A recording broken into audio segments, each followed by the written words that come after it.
ਸਤਿ ਸ਼੍ਰੀ ਅਕਾਲ ਦੋਸਤੋ, ਸਵਾਗਤ ਹੈ ਜੀ ਇੱਕ ਵਾਰ ਫਿਰ ਤੁਹਾਡੇ ਆਪਣੇ YouTube channel PSTET study notes ਦੇ ਉੱਪਰ ਜੀ। ਸੋ ਪੀਐਸਟੈਟ 2 ਦੀ ਪ੍ਰੈਪਰੇਸ਼ਨ ਕਰ ਰਹੇ ਵਿਦਿਆਰਥੀ ਜਿਨ੍ਹਾਂ ਦਾ ਕੰਬੀਨੇਸ਼ਨ ਐਸਐਸਟੀ ਜੀ, ਉਹਨਾਂ ਵਾਸਤੇ ਅੱਜ ਅਸੀਂ ਡਿਸਕਸ ਕਰਾਂਗੇ ਸਵਿਕਸ ਦੀ ਕੁਇਕ ਰੀਵੀਜ਼ਨ ਕਰਾਂਗੇ, ਜਿਸ ਦੇ ਵਿੱਚ ਆਪਣੇ ਜਿੰਨੇ ਵੀ ਸਿਲੇਬਸ ਦੇ ਟੌਪਿਕ ਨੇ ਜੀ। ਸੋ ਸਰਕਾਰ ਕੀ ਹੈ, ਨਿਆਂਪਾਲਿਕਾ ਦੀ ਕੀ ਭੂਮਿਕਾ ਹੈ, ਫੰਡਾਮੈਂਟਲ ਰਾਈਟਸ ਕੀ ਨੇ। ਸੋ ਜਿੰਨੇ ਵੀ ਇੰਪੋਰਟੈਂਟ ਟੌਪਿਕ ਨੇ, ਸਾਰੇ ਇੰਪੋਰਟੈਂਟ ਜੋ ਆਪਣੇ ਸਿਲੇਬਸ ਦੇ ਵਿੱਚ ਨੇ, ਸਾਰੇ ਡਿਸਕਸ ਕਰਾਂਗੇ ਜੀ। ਔਰ ਨਵੇਂ ਵਿਦਿਆਰਥੀ ਚੈਨਲ ਨੂੰ ਸਬਸਕ੍ਰਾਈਬ ਕਰਕੇ, ਇਸ ਤੋਂ ਪਹਿਲਾਂ ਅਸੀਂ ਹਿਸਟਰੀ ਦੀ ਜਿਹੜੀ ਹੈ ਕੁਇਕ ਰਿਵੀਜ਼ਨ ਦੀ ਵੀਡੀਓ ਅਪਲੋਡ ਕਰ ਚੁੱਕੇ ਹਾਂ, ਔਰ ਇਹਨਾਂ ਦਾ ਜਿਹੜਾ PDF ਦਾ ਲਿੰਕ ਹੈ ਉਹ ਵੀ ਡਿਸਕ੍ਰਿਪਸ਼ਨ ਬਾਕਸ ਮਿਲ ਜੂਗਾ। ਟੈਲੀਗ੍ਰਾਮ ਚੈਨਲ 'ਤੇ ਤੁਹਾਨੂੰ PDF ਵੀ ਮਿਲ ਜੂਗੀ ਜੀ। ਸੋ ਸਟਾਰਟ ਕਰਦੇ ਹਾਂ ਜੀ ਅੱਜ ਦੀ ਵੀਡੀਓ। ਫਸਟ ਕੁਐਸਚਨ ਹੈ ਜੀ ਅੱਜ ਦਾ, ਭਾਰਤ ਦੇ ਸੰਵਿਧਾਨ ਸਭਾ ਦਾ ਵਿਚਾਰ ਸਭ ਤੋਂ ਪਹਿਲਾਂ ਕਿਸ ਨੇ ਰੱਖਿਆ? ਸੰਵਿਧਾਨ ਕੀ ਹੈ ਜੀ? ਕਾਨੂੰਨਾਂ ਦਾ ਸੰਗ੍ਰਹਿ ਹੈ, ਜਿਸ ਦੇ ਅਨੁਸਾਰ ਜਿਹੜਾ ਹੈ ਸਰਕਾਰ ਚੱਲਦੀ ਹੈ, ਔਰ ਦੇਸ਼ ਦੇ ਵਿੱਚ ਸਭ ਤੋਂ ਉੱਚਤਮ ਸਥਾਨ ਹੈ ਜੇ ਕਿਸੇ ਦਾ, ਤਾਂ ਉਹ ਸੰਵਿਧਾਨ ਦਾ ਹੈ ਜੀ। ਸੰਵਿਧਾਨ ਤੋਂ ਉੱਪਰ ਜਿਹੜਾ ਹੈ ਕੁਛ ਵੀ ਨਹੀਂ। ਔਰ ਸਭ ਤੋਂ ਪਹਿਲਾਂ ਜਿਹੜੀ ਸੰਵਿਧਾਨ ਸਭਾ ਦੀ ਮੰਗ ਰੱਖੀ ਸੀ ਉਹ ਮਹਾਤਮਾ ਗਾਂਧੀ ਨੇ 1922 ਈਸਵੀ ਦੇ ਵਿੱਚ ਰੱਖੀ ਸੀ। ਕਾਂਗਰਸ ਨੇ ਸੰਵਿਧਾਨ ਸਭਾ ਦੀ ਮੰਗ ਕਦੋਂ ਰੱਖੀ ਸੀ? ਕਾਂਗਰਸ ਨੇ 1935 ਈਸਵੀ ਦੇ ਵਿੱਚ ਸੰਵਿਧਾਨ ਸਭਾ ਦੀ ਮੰਗ ਰੱਖੀ ਸੀ। ਔਰ ਕਾਂਗਰਸ ਦੀ ਜਿਹੜੀ ਸਥਾਪਨਾ ਆਪਾਂ ਨੂੰ ਪਤਾ ਕਿ 1885 ਈਸਵੀ ਦੇ ਵਿੱਚ A.O. ਹਿਊਮ ਨੇ ਕੀਤੀ ਸੀ। ਕਿਸ ਨੇ ਅਤੇ ਕਦੋਂ ਸੰਵਿਧਾਨ ਸਭਾ ਦੀ ਮੰਗ ਦਾ ਵਿਰੋਧ ਕੀਤਾ? ਮੁਸਲਿਮ ਲੀਗ, ਜਿਸ ਦੀ ਸਥਾਪਨਾ 1906 ਈਸਵੀ ਦੇ ਵਿੱਚ ਢਾਕਾ ਦੇ ਵਿੱਚ ਹੋਈ ਸੀ, ਉਸ ਦੇ ਨੇਤਾ ਮਿਸਟਰ ਜਿਨਾਹ ਨੇ 1939 ਈਸਵੀ ਦੇ ਵਿੱਚ ਜਿਹੜਾ ਹੈ ਇਸ ਸੰਵਿਧਾਨ ਸਭਾ ਦੀ ਮੰਗ ਦਾ ਵਿਰੋਧ ਕੀਤਾ ਸੀ। ਬ੍ਰਿਟਿਸ਼ ਸਰਕਾਰ ਨੇ ਕਦੋਂ ਸੰਵਿਧਾਨ ਸਭਾ ਦੀ ਮੂਲ ਮੰਗ ਨੂੰ ਪ੍ਰਵਾਨ ਕੀਤਾ ਸੀ? ਅਗਸਤ 1940 ਈਸਵੀ ਦੇ ਵਿੱਚ ਬ੍ਰਿਟਿਸ਼ ਸਰਕਾਰ ਨੇ ਸੰਵਿਧਾਨ ਸਭਾ ਦੀ ਮੰਗ ਨੂੰ ਪ੍ਰਵਾਨ ਕਰ ਲਿਆ ਸੀ। ਔਰ 8 ਅਗਸਤ 1942 ਨੂੰ ਵਾਇਸਰਾਏ ਲਲਿਥਗੋ ਨੇ ਇਸ ਦੀ ਜਿਹੜੀ ਘੋਸ਼ਣਾ ਕੀਤੀ ਸੀ। ਕੁਐਸਚਨ ਆ ਸਕਦਾ ਹੈ ਕਿ ਸੰਵਿਧਾਨ ਸਭਾ ਦੀ ਮੰਗ ਦੀ ਜਿਹੜੀ ਪ੍ਰਵਾਨ ਹੋਈ ਸੀ ਉਹਦੀ ਘੋਸ਼ਣਾ ਕਿਸ ਨੇ ਕੀਤੀ ਸੀ? ਵਾਇਸਰਾਏ ਲਲਿਥਗੋ ਨੇ ਜੀ। ਕ੍ਰਿਪਸ ਮਿਸ਼ਨ ਕਦੋਂ ਭਾਰਤ ਹੋਇਆ? 1942 ਈਸਵੀ ਦੇ ਵਿੱਚ ਕ੍ਰਿਪਸ ਮਿਸ਼ਨ ਜਿਹੜਾ ਹੈ ਭਾਰਤ ਆਇਆ ਸੀ ਜੀ। ਔਰ ਇਹਦਾ ਜਿਹੜਾ ਮੁੱਖ ਉਦੇਸ਼ ਸੀ ਉਹ ਸੀ ਭਾਰਤ ਨੂੰ ਬ੍ਰਿਟੇਨ ਦੇ ਹੱਕ ਦੇ ਵਿੱਚ ਦੂਜੇ ਵਿਸ਼ਵ ਯੁੱਧ ਦੇ ਵਿੱਚ ਸ਼ਾਮਲ ਕਰਨਾ। ਔਰ ਇਸ ਮਿਸ਼ਨ ਨੇ ਕਿਹਾ ਸੀ ਕਿ ਯੁੱਧ ਤੋਂ ਬਾਅਦ ਜਿਹੜਾ ਹੈ ਭਾਰਤ ਨੂੰ ਡੋਮੇਨੀਅਲ ਸਟੇਟ ਜਿਹੜਾ ਹੈ ਬਣਾ ਦਿੱਤਾ ਜਾਏਗਾ, ਉਹਦੀ ਦੇਣ ਜਿਹੜਾ ਉਹਨੇ ਸਵੀਕਾਰ ਕੀਤਾ ਸੀ। ਔਰ ਗਾਂਧੀ ਜੀ ਨੇ ਕ੍ਰਿਪਸ ਮਿਸ਼ਨ ਨੂੰ ਜਿਹੜਾ ਹੈ ਪੋਸਟ ਡੇਟਡ ਚੈੱਕ ਜਿਹੜਾ ਹੈ ਕਿਹਾ ਸੀ ਜੀ। ਕੁਐਸਚਨ ਨੰਬਰ ਅੱਗੇ ਹੈ ਜੀ 6, ਕੈਬਨਿਟ ਮਿਸ਼ਨ ਵਿੱਚ ਭਾਰਤ ਵਿੱਚ ਭੇਜੇ ਜਾਣ ਦੀ ਘੋਸ਼ਣਾ ਕਿਸ ਨੇ ਕੀਤੀ? ਤਾਂ ਕੈਬਨਿਟ ਮਿਸ਼ਨ ਜਿਹੜਾ ਹੈ ਲੇਬਰ ਪਾਰਟੀ ਦੇ ਪ੍ਰਧਾਨ ਮੰਤਰੀ ਐਂਟਲੀ ਨੇ 1946 ਦੇ ਵਿੱਚ ਜਿਹੜਾ ਹੈ ਕੈਬਨਿਟ ਮਿਸ਼ਨ ਨੂੰ ਭਾਰਤ ਭੇਜਣ ਦੀ ਘੋਸ਼ਣਾ ਕੀਤੀ ਸੀ ਜੀ। 15 ਫਰਵਰੀ 1946 ਈਸਵੀ ਨੂੰ ਭਾਰਤੀ ਸੰਵਿਧਾਨ ਸਭਾ ਦੀ ਸਥਾਪਨਾ ਦੇ ਲਈ ਜਿਹੜਾ ਕੈਬਨਿਟ ਮਿਸ਼ਨ ਭਾਰਤ ਭੇਜਿਆ ਗਿਆ ਸੀ। ਔਰ ਇਹ ਜਿਹੜਾ 24 ਮਾਰਚ 1946 ਨੂੰ ਦਿੱਲੀ ਪਹੁੰਚਿਆ ਸੀ ਜੀ। ਅਗਲਾ ਕੁਐਸਚਨ, ਕੈਬਨਿਟ ਮਿਸ਼ਨ ਕਦੋਂ ਭਾਰਤ ਆਇਆ ਸੀ? ਆਪਾਂ ਡਿਸਕਸ ਕਰ ਹੀ ਲਿਆ ਜੀ। 24 ਮਾਰਚ 1946 ਨੂੰ ਭਾਰਤ ਪਹੁੰਚ ਗਿਆ ਸੀ। ਔਰ ਇਹਦਾ ਉਦੇਸ਼ ਸੀ ਸੰਵਿਧਾਨ ਸਭਾ ਦੀ ਸਥਾਪਨਾ ਕਰਨੀ। 3 ਮੈਂਬਰ ਸੀ ਜੀ ਇਹਦੇ, ਸਟੈਨਫੋਰਡ ਕ੍ਰਿਪਸ, A.V. ਅਲੈਗਜ਼ੈਂਡਰ ਤੇ ਸਰ ਪੈਥਿਕ ਲਾਰੈਂਸ ਜੀ। ਕੈਬਨਿਟ ਮਿਸ਼ਨ ਅਨੁਸਾਰ ਸੰਵਿਧਾਨ ਸਭਾ ਦੇ ਕਿੰਨੇ ਮੈਂਬਰ ਨਿਸ਼ਚਿਤ ਕੀਤੇ ਗਏ? 389 ਮੈਂਬਰ ਨਿਸ਼ਚਿਤ ਕੀਤੇ ਗਏ ਜੀ, ਜਿਹਦੇ ਵਿੱਚ 93 ਮੈਂਬਰ ਜਿਹੜੇ ਨੇ ਦੇਸੀ ਰਿਆਸਤਾਂ ਤੋਂ, 4 ਮੈਂਬਰ ਚੀਫ ਕਮਿਸ਼ਨਰ ਪ੍ਰਾਂਤਾਂ ਤੋਂ, ਔਰ 292 ਮੈਂਬਰ ਜਿਹੜੇ ਨੇ ਪ੍ਰਾਂਤਾਂ ਦੇ ਪ੍ਰਤੀਨਿਧੀ ਇਸ ਦੇ ਵਿੱਚ ਹੋਣਗੇ ਜੀ। ਸੰਵਿਧਾਨ ਸਭਾ ਦੀਆਂ ਚੋਣਾਂ ਕਦੋਂ ਹੋਈਆਂ? ਜੁਲਾਈ 1946 ਦੇ ਵਿੱਚ ਹੋਈਆਂ ਸੀ। ਔਰ ਇਸ ਦੇ ਵਿੱਚ 199 ਜਿਹੜੇ ਮੈਂਬਰ ਸੀ ਉਹ ਕਾਂਗਰਸ ਦੇ ਜਿੱਤੇ ਸੀ। ਆ ਸਕਦਾ ਹੈ ਕਿ ਸਭ ਤੋਂ ਵੱਡੀ ਜਿੱਤ ਕਿਸ ਨੂੰ ਪ੍ਰਾਪਤ ਹੋਈ ਸੰਵਿਧਾਨ ਸਭਾ ਦੀਆਂ ਚੋਣਾਂ ਵਿੱਚ? ਕਾਂਗਰਸ ਨੂੰ ਜੀ। ਕਿੰਨੇ ਮੈਂਬਰ ਜਿੱਤੇ? 199। ਸੰਵਿਧਾਨ ਸਭਾ ਦੀ ਪਹਿਲੀ ਬੈਠਕ ਕਦੋਂ ਹੋਈ? 9 ਦਸੰਬਰ 1946 ਨੂੰ ਇਸ ਦੀ ਪਹਿਲੀ ਬੈਠਕ ਹੋਈ ਸੀ। 209 ਮੈਂਬਰ ਉਸ ਦੇ ਵਿੱਚ ਹਾਜ਼ਰ ਹੋਏ ਸੀ। ਔਰ ਉਸ ਸਮੇਂ ਇਹਨਾਂ ਦੇ ਜਿਹੜੇ ਪ੍ਰਧਾਨ ਅਸਥਾਈ ਨਿਯੁਕਤ ਕੀਤਾ ਗਿਆ ਸੀ 9 ਦਸੰਬਰ ਨੂੰ ਪਹਿਲੀ ਬੈਠਕ ਦੇ ਵਿੱਚ, ਉਹ ਡਾਕਟਰ ਸਚਿਦਾਨੰਦ ਨੂੰ ਜਿਹੜਾ ਕੀਤਾ ਗਿਆ ਸੀ। ਸੰਵਿਧਾਨ ਸਭਾ ਦਾ ਸਥਾਈ ਪ੍ਰਧਾਨ ਕਦੋਂ ਚੁਣਿਆ ਗਿਆ ਸੀ ਅਤੇ ਕਿਸ ਨੂੰ ਚੁਣਿਆ ਗਿਆ ਸੀ? 11 ਦਸੰਬਰ 1946 ਈਸਵੀ ਨੂੰ ਡਾਕਟਰ ਰਜਿੰਦਰ ਪ੍ਰਸਾਦ ਜੀ ਨੂੰ ਜਿਹੜਾ ਪਰਮਾਨੈਂਟ ਪ੍ਰਧਾਨ ਸੰਵਿਧਾਨ ਸਭਾ ਦਾ ਚੁਣਿਆ ਗਿਆ ਸੀ। ਸੰਵਿਧਾਨਿਕ ਖਰੜਾ ਤਿਆਰ ਕਰਨ ਵਾਲੀ ਸਮਿਤੀ ਦੇ ਚੇਅਰਮੈਨ ਜਾਂ ਸਭਾਪਤੀ ਕੌਣ ਸੀ ਜੀ? ਸੋ ਖਰੜਾ ਕਮੇਟੀ ਬਣਾਈ ਗਈ ਸੀ, 7 ਮੈਂਬਰੀ ਕਮੇਟੀ ਬਣਾਈ ਗਈ ਸੀ। ਜੇਕਰ ਪੁੱਛਿਆ ਜਾਏ ਖਰੜਾ ਕਮੇਟੀ, ਡਰਾਫਟਿੰਗ ਕਮੇਟੀ ਦੇ ਕਿੰਨੇ ਮੈਂਬਰ ਸੀ? 7 ਮੈਂਬਰ ਸੀ। ਔਰ ਉਹਨਾਂ ਦੇ ਸਭਾਪਤੀ ਜਾਂ ਚੇਅਰਮੈਨ ਡਾਕਟਰ ਭੀਮ ਰਾਓ ਅੰਬੇਦਕਰ ਜੀ ਸਨ। ਸੰਵਿਧਾਨ ਸਭਾ ਨੇ ਰਾਸ਼ਟਰੀ ਝੰਡੇ ਨੂੰ ਕਦੋਂ ਅਪਣਾਇਆ? 22 ਜੁਲਾਈ 1947 ਨੂੰ ਸੰਵਿਧਾਨ ਸਭਾ ਨੇ ਚੌਥੇ ਸਮਾਗਮ ਦੇ ਵਿੱਚ ਜਿਹੜਾ ਹੈ ਰਾਸ਼ਟਰੀ ਝੰਡੇ ਨੂੰ ਅਪਣਾਇਆ ਸੀ ਜੀ, ਤਿਰੰਗੇ ਨੂੰ। ਮਸੌਦਾ ਕਮੇਟੀ ਦੀ ਨਿਯੁਕਤੀ ਕਦੋਂ ਕੀਤੀ ਗਈ ਸੀ? ਤਾਂ ਡਰਾਫਟਿੰਗ ਕਮੇਟੀ ਦੀ ਜਿਹੜੀ ਨਿਯੁਕਤੀ ਕੀਤੀ ਗਈ ਸੀ 29 ਅਗਸਤ 1947 ਨੂੰ ਕੀਤੀ ਗਈ ਸੀ। 7 ਮੈਂਬਰੀ ਕਮੇਟੀ ਸੀ, ਆਪਾਂ ਡਿਸਕਸ ਕਰ ਹੀ ਚੁੱਕੇ ਹਾਂ ਜੀ। ਮਸੌਦਾ ਕਮੇਟੀ ਨੇ ਖਰੜਾ ਤਿਆਰ ਕਰਕੇ ਕਦੋਂ ਸੰਵਿਧਾਨ ਸਭਾ ਵਿੱਚ ਪੇਸ਼ ਕੀਤਾ? ਤਾਂ ਮਸੌਦਾ ਕਮੇਟੀ ਨੇ ਡਰਾਫਟਿੰਗ ਕਮੇਟੀ ਨੇ 21 ਫਰਵਰੀ 1948 ਈਸਵੀ ਨੂੰ ਸੰਵਿਧਾਨ ਸਭਾ ਦੇ ਵਿੱਚ ਜਿਹੜਾ ਸੰਵਿਧਾਨ ਦਾ ਖਰੜਾ ਸੀ, ਡਰਾਫਟ ਸੀ, ਉਹ ਪੇਸ਼ ਕਰ ਦਿੱਤਾ ਸੀ। ਸੰਵਿਧਾਨ ਸਭਾ ਵਿੱਚ ਕਿੰਨੀਆਂ ਸੋਧਾਂ ਦੇ ਪ੍ਰਸਤਾਵ ਪੇਸ਼ ਕੀਤੇ ਗਏ ਅਤੇ ਕਿੰਨੀਆਂ ਸੋਧਾਂ ਹੋਈਆਂ ਜੀ? ਪ੍ਰਸਤਾਵ ਪੇਸ਼ ਹੋਏ ਸੀ ਜੀ 2635 ਔਰ 2473 ਸੋਧਾਂ 'ਤੇ ਵਿਚਾਰ ਜਿਹੜਾ ਕੀਤਾ ਗਿਆ ਸੀ ਜੀ। ਭਾਰਤੀ ਸੰਵਿਧਾਨ ਕਦੋਂ ਪਾਸ ਕੀਤਾ ਗਿਆ? 26 ਨਵੰਬਰ 1949 ਨੂੰ ਜੀ। ਸੰਵਿਧਾਨ ਦੇ ਨਿਰਮਾਣ 'ਤੇ ਸਮਾਂ ਲੱਗਾ ਸੀ ਜੀ 2 ਸਾਲ 11 ਮਹੀਨੇ ਅਤੇ 18 ਦਿਨ, ਲਗਭਗ 3 ਸਾਲ ਵੀ ਲਿਖਿਆ ਆ ਸਕਦਾ। ਸੰਵਿਧਾਨ ਸਭਾ ਦੀ ਆਖਰੀ ਬੈਠਕ ਕਦੋਂ ਹੋਈ ਸੀ? 25 ਜਨਵਰੀ 1950 ਨੂੰ ਆਖਰੀ ਬੈਠਕ ਜਿਹੜੀ ਹੋਈ ਸੀ ਔਰ ਭਾਰਤ ਦੇ ਪਹਿਲੇ ਰਾਸ਼ਟਰਪਤੀ ਡਾਕਟਰ ਰਾਜਿੰਦਰ ਪ੍ਰਸਾਦ ਨੇ ਜਿਹੜਾ ਹੈ ਉੱਥੇ ਇਹਦੀ ਚੋਣ ਕੀਤੀ ਗਈ ਸੀ ਜੀ। ਭਾਰਤੀ ਸੰਵਿਧਾਨ ਕਦੋਂ ਲਾਗੂ ਕੀਤਾ ਗਿਆ? 26 ਜਨਵਰੀ 1950 ਈਸਵੀ ਨੂੰ ਲਾਗੂ ਕੀਤਾ ਗਿਆ ਸੀ ਜੀ। ਸੋ ਬਣ ਕੇ ਪਹਿਲਾਂ ਤਿਆਰ ਹੋ ਗਿਆ ਸੀ। 26 ਜਨਵਰੀ ਨੂੰ ਕਿਉਂ ਲਾਗੂ ਕੀਤਾ ਗਿਆ ਸੀ? ਕਿਉਂਕਿ ਜਿਹੜਾ 26 ਜਨਵਰੀ 1930 ਨੂੰ ਸਵਰਾਜ ਦਿਵਸ ਮਨਾਇਆ ਗਿਆ ਸੀ। ਭਾਰਤੀ ਸੰਵਿਧਾਨ ਦੀਆਂ ਕੁੱਲ ਕਿੰਨੀਆਂ ਮਾਣ ਸੂਚੀਆਂ ਅਨੁਛੇਦ ਤੇ ਭਾਗ ਹਨ? ਸੋ ਪਹਿਲਾਂ ਜਿਹੜੀਆਂ ਸੀ ਜੀ 12 ਮਾਣ ਸੂਚੀਆਂ, 395 ਅਨੁਛੇਦ, 22 ਭਾਗ ਸੀ। ਪਰ ਜੇਕਰ ਹੁਣ ਦੀ ਗੱਲ ਕਰੀਏ, ਆਧੁਨਿਕ ਸਮੇਂ ਦੀ ਆਪਾਂ ਗੱਲ ਕਰੀਏ, ਨੋਟ ਕਰ ਸਕਦੇ ਜੀ ਇਸ 'ਤੇ ਜਿਹੜੇ ਨੇ ਅਨੁਛੇਦ ਜਿਹੜੇ ਹੁਣ ਹੋ ਗਏ ਨੇ ਆਰਟੀਕਲ 470 ਹੋ ਗਏ ਨੇ ਜੀ ਔਰ ਇਹਦੇ ਜਿਹੜੇ ਪਾਰਟ ਨੇ, ਭਾਗ ਨੇ, ਉਹ 25 ਹੋ ਗਏ ਨੇ ਜੀ ਔਰ ਅਨੁਸੂਚੀਆਂ ਜਿਹੜੀਆਂ ਸ਼ਡਿਊਲ ਨੇ ਉਹ 12 ਹੀ ਨੇ ਜੀ।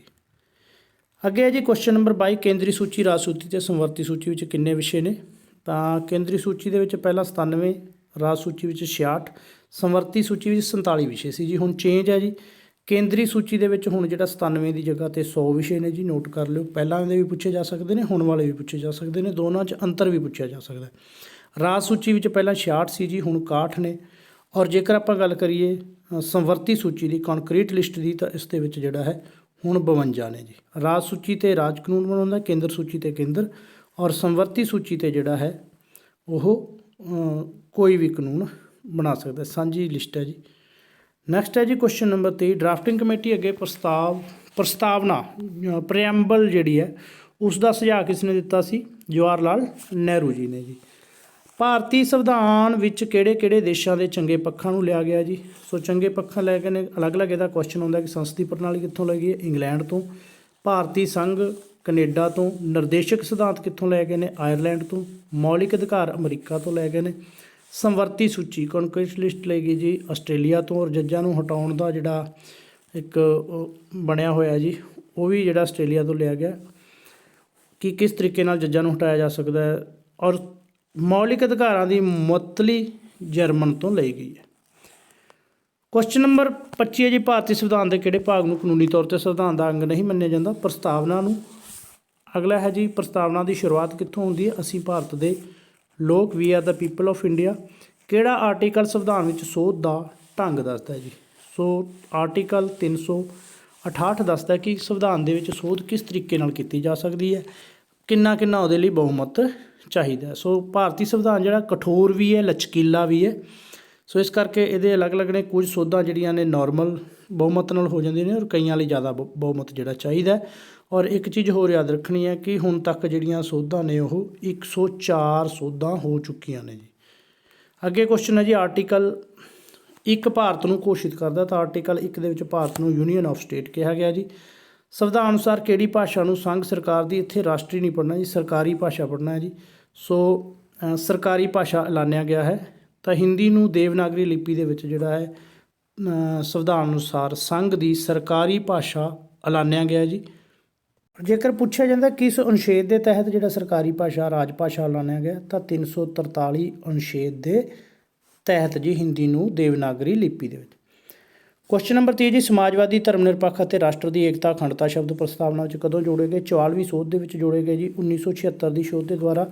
ਔਰ ਇਸ ਨੂੰ ਜਿਹੜਾ ਮਿੰਨੀ ਸੰਵਿਧਾਨ ਵੀ ਕਿਹਾ ਜਾਂਦਾ ਹੈ। 44ਵੀਂ ਜਿਹੜੀ ਸੋਧ ਹੋਈ 1976। ਔਰ ਇੰਦਰਾ ਗਾਂਧੀ ਦਾ ਸੰਵਿਧਾਨ ਵੀ ਕਿਹਾ ਜਾਂਦਾ ਕਿਉਂਕਿ ਬਹੁਤ ਸਾਰੀਆਂ ਜਿਹੜੇ ਸੋਧਾਂ ਕੀਤੀਆਂ ਗਈਆਂ ਸੀ ਜੀ 44ਵੀਂ ਸੋਧ ਦੇ ਵਿੱਚ। ਭਾਰਤੀ ਸੰਵਿਧਾਨ ਵਿੱਚ ਕਿਸ ਭਾਗ ਵਿੱਚ ਮੌਲਿਕ ਅਧਿਕਾਰਾਂ ਦੀ ਵਿਵਸਥਾ ਕੀਤੀ ਗਈ ਹੈ? ਤਾਂ ਭਾਗ 3 ਦੇ ਵਿੱਚ ਜਿਹੜੇ ਫੰਡਾਮੈਂਟਲ ਰਾਈਟ ਦਿੱਤੇ ਗਏ ਨੇ ਅਨੁਛੇਦ 12 ਤੋਂ ਲੈ ਕੇ 35 ਤੱਕ ਜੀ। ਭਾਰਤੀ ਨਾਗਰਿਕਾਂ ਨੂੰ ਕਿੰਨੇ ਮੌਲਿਕ ਅਧਿਕਾਰ ਦਿੱਤੇ ਗਏ ਨੇ? ਤਾਂ ਹੁਣ ਜਿਹੜੇ 6 ਨੇ ਜੀ, ਪਹਿਲਾਂ 7 ਸੀ। ਔਰ ਕਿਹੜੇ ਕਿਹੜੇ ਨੇ ਜੀ? ਸਭ ਤੋਂ ਪਹਿਲਾਂ ਸਮਾਨਤਾ ਦਾ ਅਧਿਕਾਰ, ਬਹੁਤ ਵਾਰੀ ਰਿਪੀਟ ਆ ਚੁੱਕਿਆ ਕਿ 14 ਦਾ ਸੰਬੰਧ ਕਿਸ ਦੇ ਨਾਲ ਹੈ? ਅਨੁਛੇਦ 14 ਦਾ ਸੰਬੰਧ ਜਿਹੜਾ ਸਮਾਨਤਾ, ਸਾਰੇ ਨਾਗਰਿਕ ਜਿਹੜੇ ਨੇ ਸਮਾਨ ਨੇ ਕਿਸੇ ਵੀ ਨਾਗਰਿਕ ਦੇ ਨਾਲ ਜਾਤ ਧਰਮ ਲਿੰਗ ਆਦਿ ਦੇ ਆਧਾਰ 'ਤੇ ਵਿਤਕਰਾ ਨਹੀਂ ਕੀਤਾ ਜਾ ਸਕਦਾ। ਔਰ 14 ਤੋਂ ਲੈ ਕੇ 18 ਤੱਕ ਜਿਹੜੇ ਜੁੜੇ ਹੋਏ ਨੇ ਸਮਾਨਤਾ ਦੇ ਅਧਿਕਾਰ। ਦੂਸਰਾ ਸੁਤੰਤਰਤਾ ਦਾ ਅਧਿਕਾਰ, ਹਰ ਵਿਅਕਤੀ ਸੁਤੰਤਰ ਹੈ ਵਿਚਾਰ ਪ੍ਰਗਟਾਉਣ ਲਈ। ਪ੍ਰੈਸ ਸੁਤੰਤਰ ਹੈ। ਸੋ ਸੁਤੰਤਰਤਾ ਦਾ ਅਧਿਕਾਰ ਦਿੱਤਾ ਗਿਆ ਅਨੁਛੇਦ 19 ਤੋਂ 22 ਤੱਕ ਜੀ। ਸ਼ੋਸ਼ਣ ਵਿਰੁੱਧ ਅਧਿਕਾਰ ਦਿੱਤਾ ਗਿਆ ਜੀ 23 ਤੋਂ 24। ਧਾਰਮਿਕ ਸੁਤੰਤਰਤਾ ਦਿੰਦਾ ਜੀ ਸਾਨੂੰ ਅਨੁਛੇਦ 25 ਤੋਂ 28। ਔਰ ਸੱਭਿਆਚਾਰ ਅਤੇ ਵਿੱਦਿਅਕ ਅਧਿਕਾਰ ਜਿਹੜਾ ਉਹ 29 ਤੇ 28 ਜੀ। ਔਰ ਸੰਵਿਧਾਨਕ ਉਪਚਾਰਾਂ ਦਾ ਯਾਨੀ ਕਿ ਆਪਣੇ ਜੇਕਰ ਕਿਸੇ ਸੰਵਿਧਾਨ ਦੇ ਕਿਸੇ ਦੁਆਰਾ ਜਿਹੜਾ ਸਾਡੇ ਅਧਿਕਾਰਾਂ ਦੀ ਉਲੰਘਣਾ ਹੁੰਦੀ ਤਾਂ ਸੁਪਰੀਮ ਕੋਰਟ ਤੱਕ ਸਿੱਧਾ ਅਸੀਂ ਜਿਹੜਾ ਕੇਸ ਹੈ ਮੌਲਿਕ ਅਧਿਕਾਰਾਂ ਨਾਲ ਰਿਲੇਟਡ ਉਹ ਕਰ ਸਕਦੇ ਹਾਂ ਜੀ। ਇਸ ਨੂੰ ਸੰਵਿਧਾਨਕ ਉਪਚਾਰਾਂ ਦਾ ਅਧਿਕਾਰ ਕਿਹਾ ਜਾਂਦਾ। ਅਨੁਛੇਦ 32 ਦੇ ਤਹਿਤ ਆਪਾਂ ਨੂੰ ਮਿਲਿਆ ਜੀ ਅਧਿਕਾਰ। ਔਰ ਅਨੁਛੇਦ 32 ਜਿਹੜਾ ਹੈ ਉਹ ਭਾਰਤੀ ਸੁਪਰੀਮ ਕੋਰਟ ਨੂੰ ਭਾਰਤੀ ਨਾਗਰਿਕਾਂ ਦੇ ਮੌਲਿਕ ਅਧਿਕਾਰਾਂ ਦਾ ਸੰਰਕਸ਼ਣ ਯਾਨੀ ਕਿ ਰੱਖਿਆ ਕਰਨ ਵਾਲੀ ਨਿਰਧਾਰਿਤ ਕਰਦੀ ਹੈ। ਔਰ ਡਾਕਟਰ ਭੀਮ ਰਾਓ ਅੰਬੇਦਕਰ ਨੇ ਅਨੁਛੇਦ 32 ਨੂੰ ਜਿਹੜਾ ਹੈ ਸੰਵਿਧਾਨਕ ਉਪਚਾਰਾਂ ਦਾ ਜਿਹੜਾ ਅਧਿਕਾਰ ਮਿਲਿਆ, ਇਸ ਨੂੰ ਸੰਵਿਧਾਨ ਦੀ ਆਤਮਾ ਅਤੇ ਹਿਰਦਾ ਕਿਹਾ ਜੀ। 33 ਨੰਬਰ ਕੁਐਸਚਨ ਹੈ ਜੀ, ਕਿਸ ਸੋਧ ਰਾਹੀਂ ਸੰਪੱਤੀ ਦਾ ਅਧਿਕਾਰ ਮੌਲਿਕ ਅਧਿਕਾਰਾਂ ਦੀ ਸੂਚੀ ਵਿੱਚੋਂ ਕੱਢ ਦਿੱਤਾ ਗਿਆ। ਸੋ ਪਹਿਲਾਂ ਮੈਂ ਗੱਲ ਕਰ ਚੁੱਕਾ ਕਿ 7 ਅਧਿਕਾਰ ਸੀ, 6 ਰਹਿ ਗਏ। ਸੰਪੱਤੀ ਦਾ ਅਧਿਕਾਰ ਮੌਲਿਕ ਅਧਿਕਾਰਾਂ ਦੇ ਵਿੱਚੋਂ ਕੱਢ ਕੇ ਜਿਹੜਾ ਕਾਨੂੰਨੀ ਅਧਿਕਾਰ ਬਣਾ ਦਿੱਤਾ ਗਿਆ ਜੀ। ਜੇਕਰ ਪੁੱਛਿਆ ਜਾਏ ਕਿ ਸੰਪੱਤੀ ਦਾ ਅਧਿਕਾਰ ਹੁਣ ਕੀ, ਤਾਂ ਕਾਨੂੰਨੀ ਅਧਿਕਾਰ ਹੈ ਜੀ। ਔਰ ਇਹ ਜਿਹੜਾ ਕੱਢਿਆ ਗਿਆ ਸੀ 44ਵੀਂ ਸੋਧ 1978 ਦੇ ਰਾਹੀਂ ਕੱਢ ਕੇ ਇਸ ਨੂੰ ਕਾਨੂੰਨੀ ਅਧਿਕਾਰ ਬਣਾਇਆ ਗਿਆ ਸੀ। ਕਿਸ ਮੌਲਿਕ ਅਧਿਕਾਰ ਨੂੰ ਸੰਵਿਧਾਨ ਦਾ ਦਿਲ ਤੇ ਆਤਮਾ ਕਿਹਾ ਜਾਂਦਾ ਜੀ। ਆਪਾਂ ਹੁਣੇ ਗੱਲ ਕਰਕੇ ਹਟਿਆ ਕਿ ਸੰਵਿਧਾਨਕ ਉਪਚਾਰਾਂ ਦਾ ਜਿਹੜਾ ਅਧਿਕਾਰ ਹੈ ਉਸ ਨੂੰ ਦਿਲ ਤੇ ਆਤਮਾ ਕਿਹਾ ਜਾਂਦਾ। 6 ਤੋਂ 14 ਸਾਲ ਦੇ ਬੱਚਿਆਂ ਨੂੰ ਮੁਫਤ ਤੇ ਲਾਜ਼ਮੀ ਸਿੱਖਿਆ ਦਾ ਅਧਿਕਾਰ ਕਿਸ ਸੋਧ ਰਾਹੀਂ ਦਿੱਤਾ ਗਿਆ। 86ਵੀਂ ਸੋਧ 2002 ਦੇ ਰਾਹੀਂ ਆਰਟੀਕਲ 21A ਦੇ ਰਾਹੀਂ ਜਿਹੜਾ ਹੈ 6 ਤੋਂ 14 ਸਾਲ ਦੇ ਬੱਚਿਆਂ ਨੂੰ ਮੁਫਤ ਤੇ ਲਾਜ਼ਮੀ ਸਿੱਖਿਆ ਦਾ ਅਧਿਕਾਰ ਦਿੱਤਾ ਗਿਆ। ਮੌਲਿਕ ਅਧਿਕਾਰਾਂ ਦੀ ਸੁਰੱਖਿਆ ਲਈ ਕਿਹੜਾ ਅਨੁਛੇਦ ਸੰਵਿਧਾਨਕ ਗਰੰਟੀ ਦਿੰਦਾ ਹੈ। ਅਨੁਛੇਦ 13(2) ਜਿਹੜਾ ਹੈ ਉਹ ਮੌਲਿਕ ਅਧਿਕਾਰਾਂ ਦੀ ਸੁਰੱਖਿਆ ਲਈ ਜਿਹੜਾ ਹੈ ਗਰੰਟੀ ਦਿੰਦਾ। ਇਸ ਅਨੁਛੇਦ ਦੇ ਤਹਿਤ ਰਾਜ ਕੋਈ ਵੀ ਅਜਿਹਾ ਕਾਨੂੰਨ ਨਹੀਂ ਬਣਾਏਗਾ ਜੋ ਅਧਿਕਾਰਾਂ ਦੀ ਉਲੰਘਣਾ ਕਰਦਾ ਹੋਵੇ।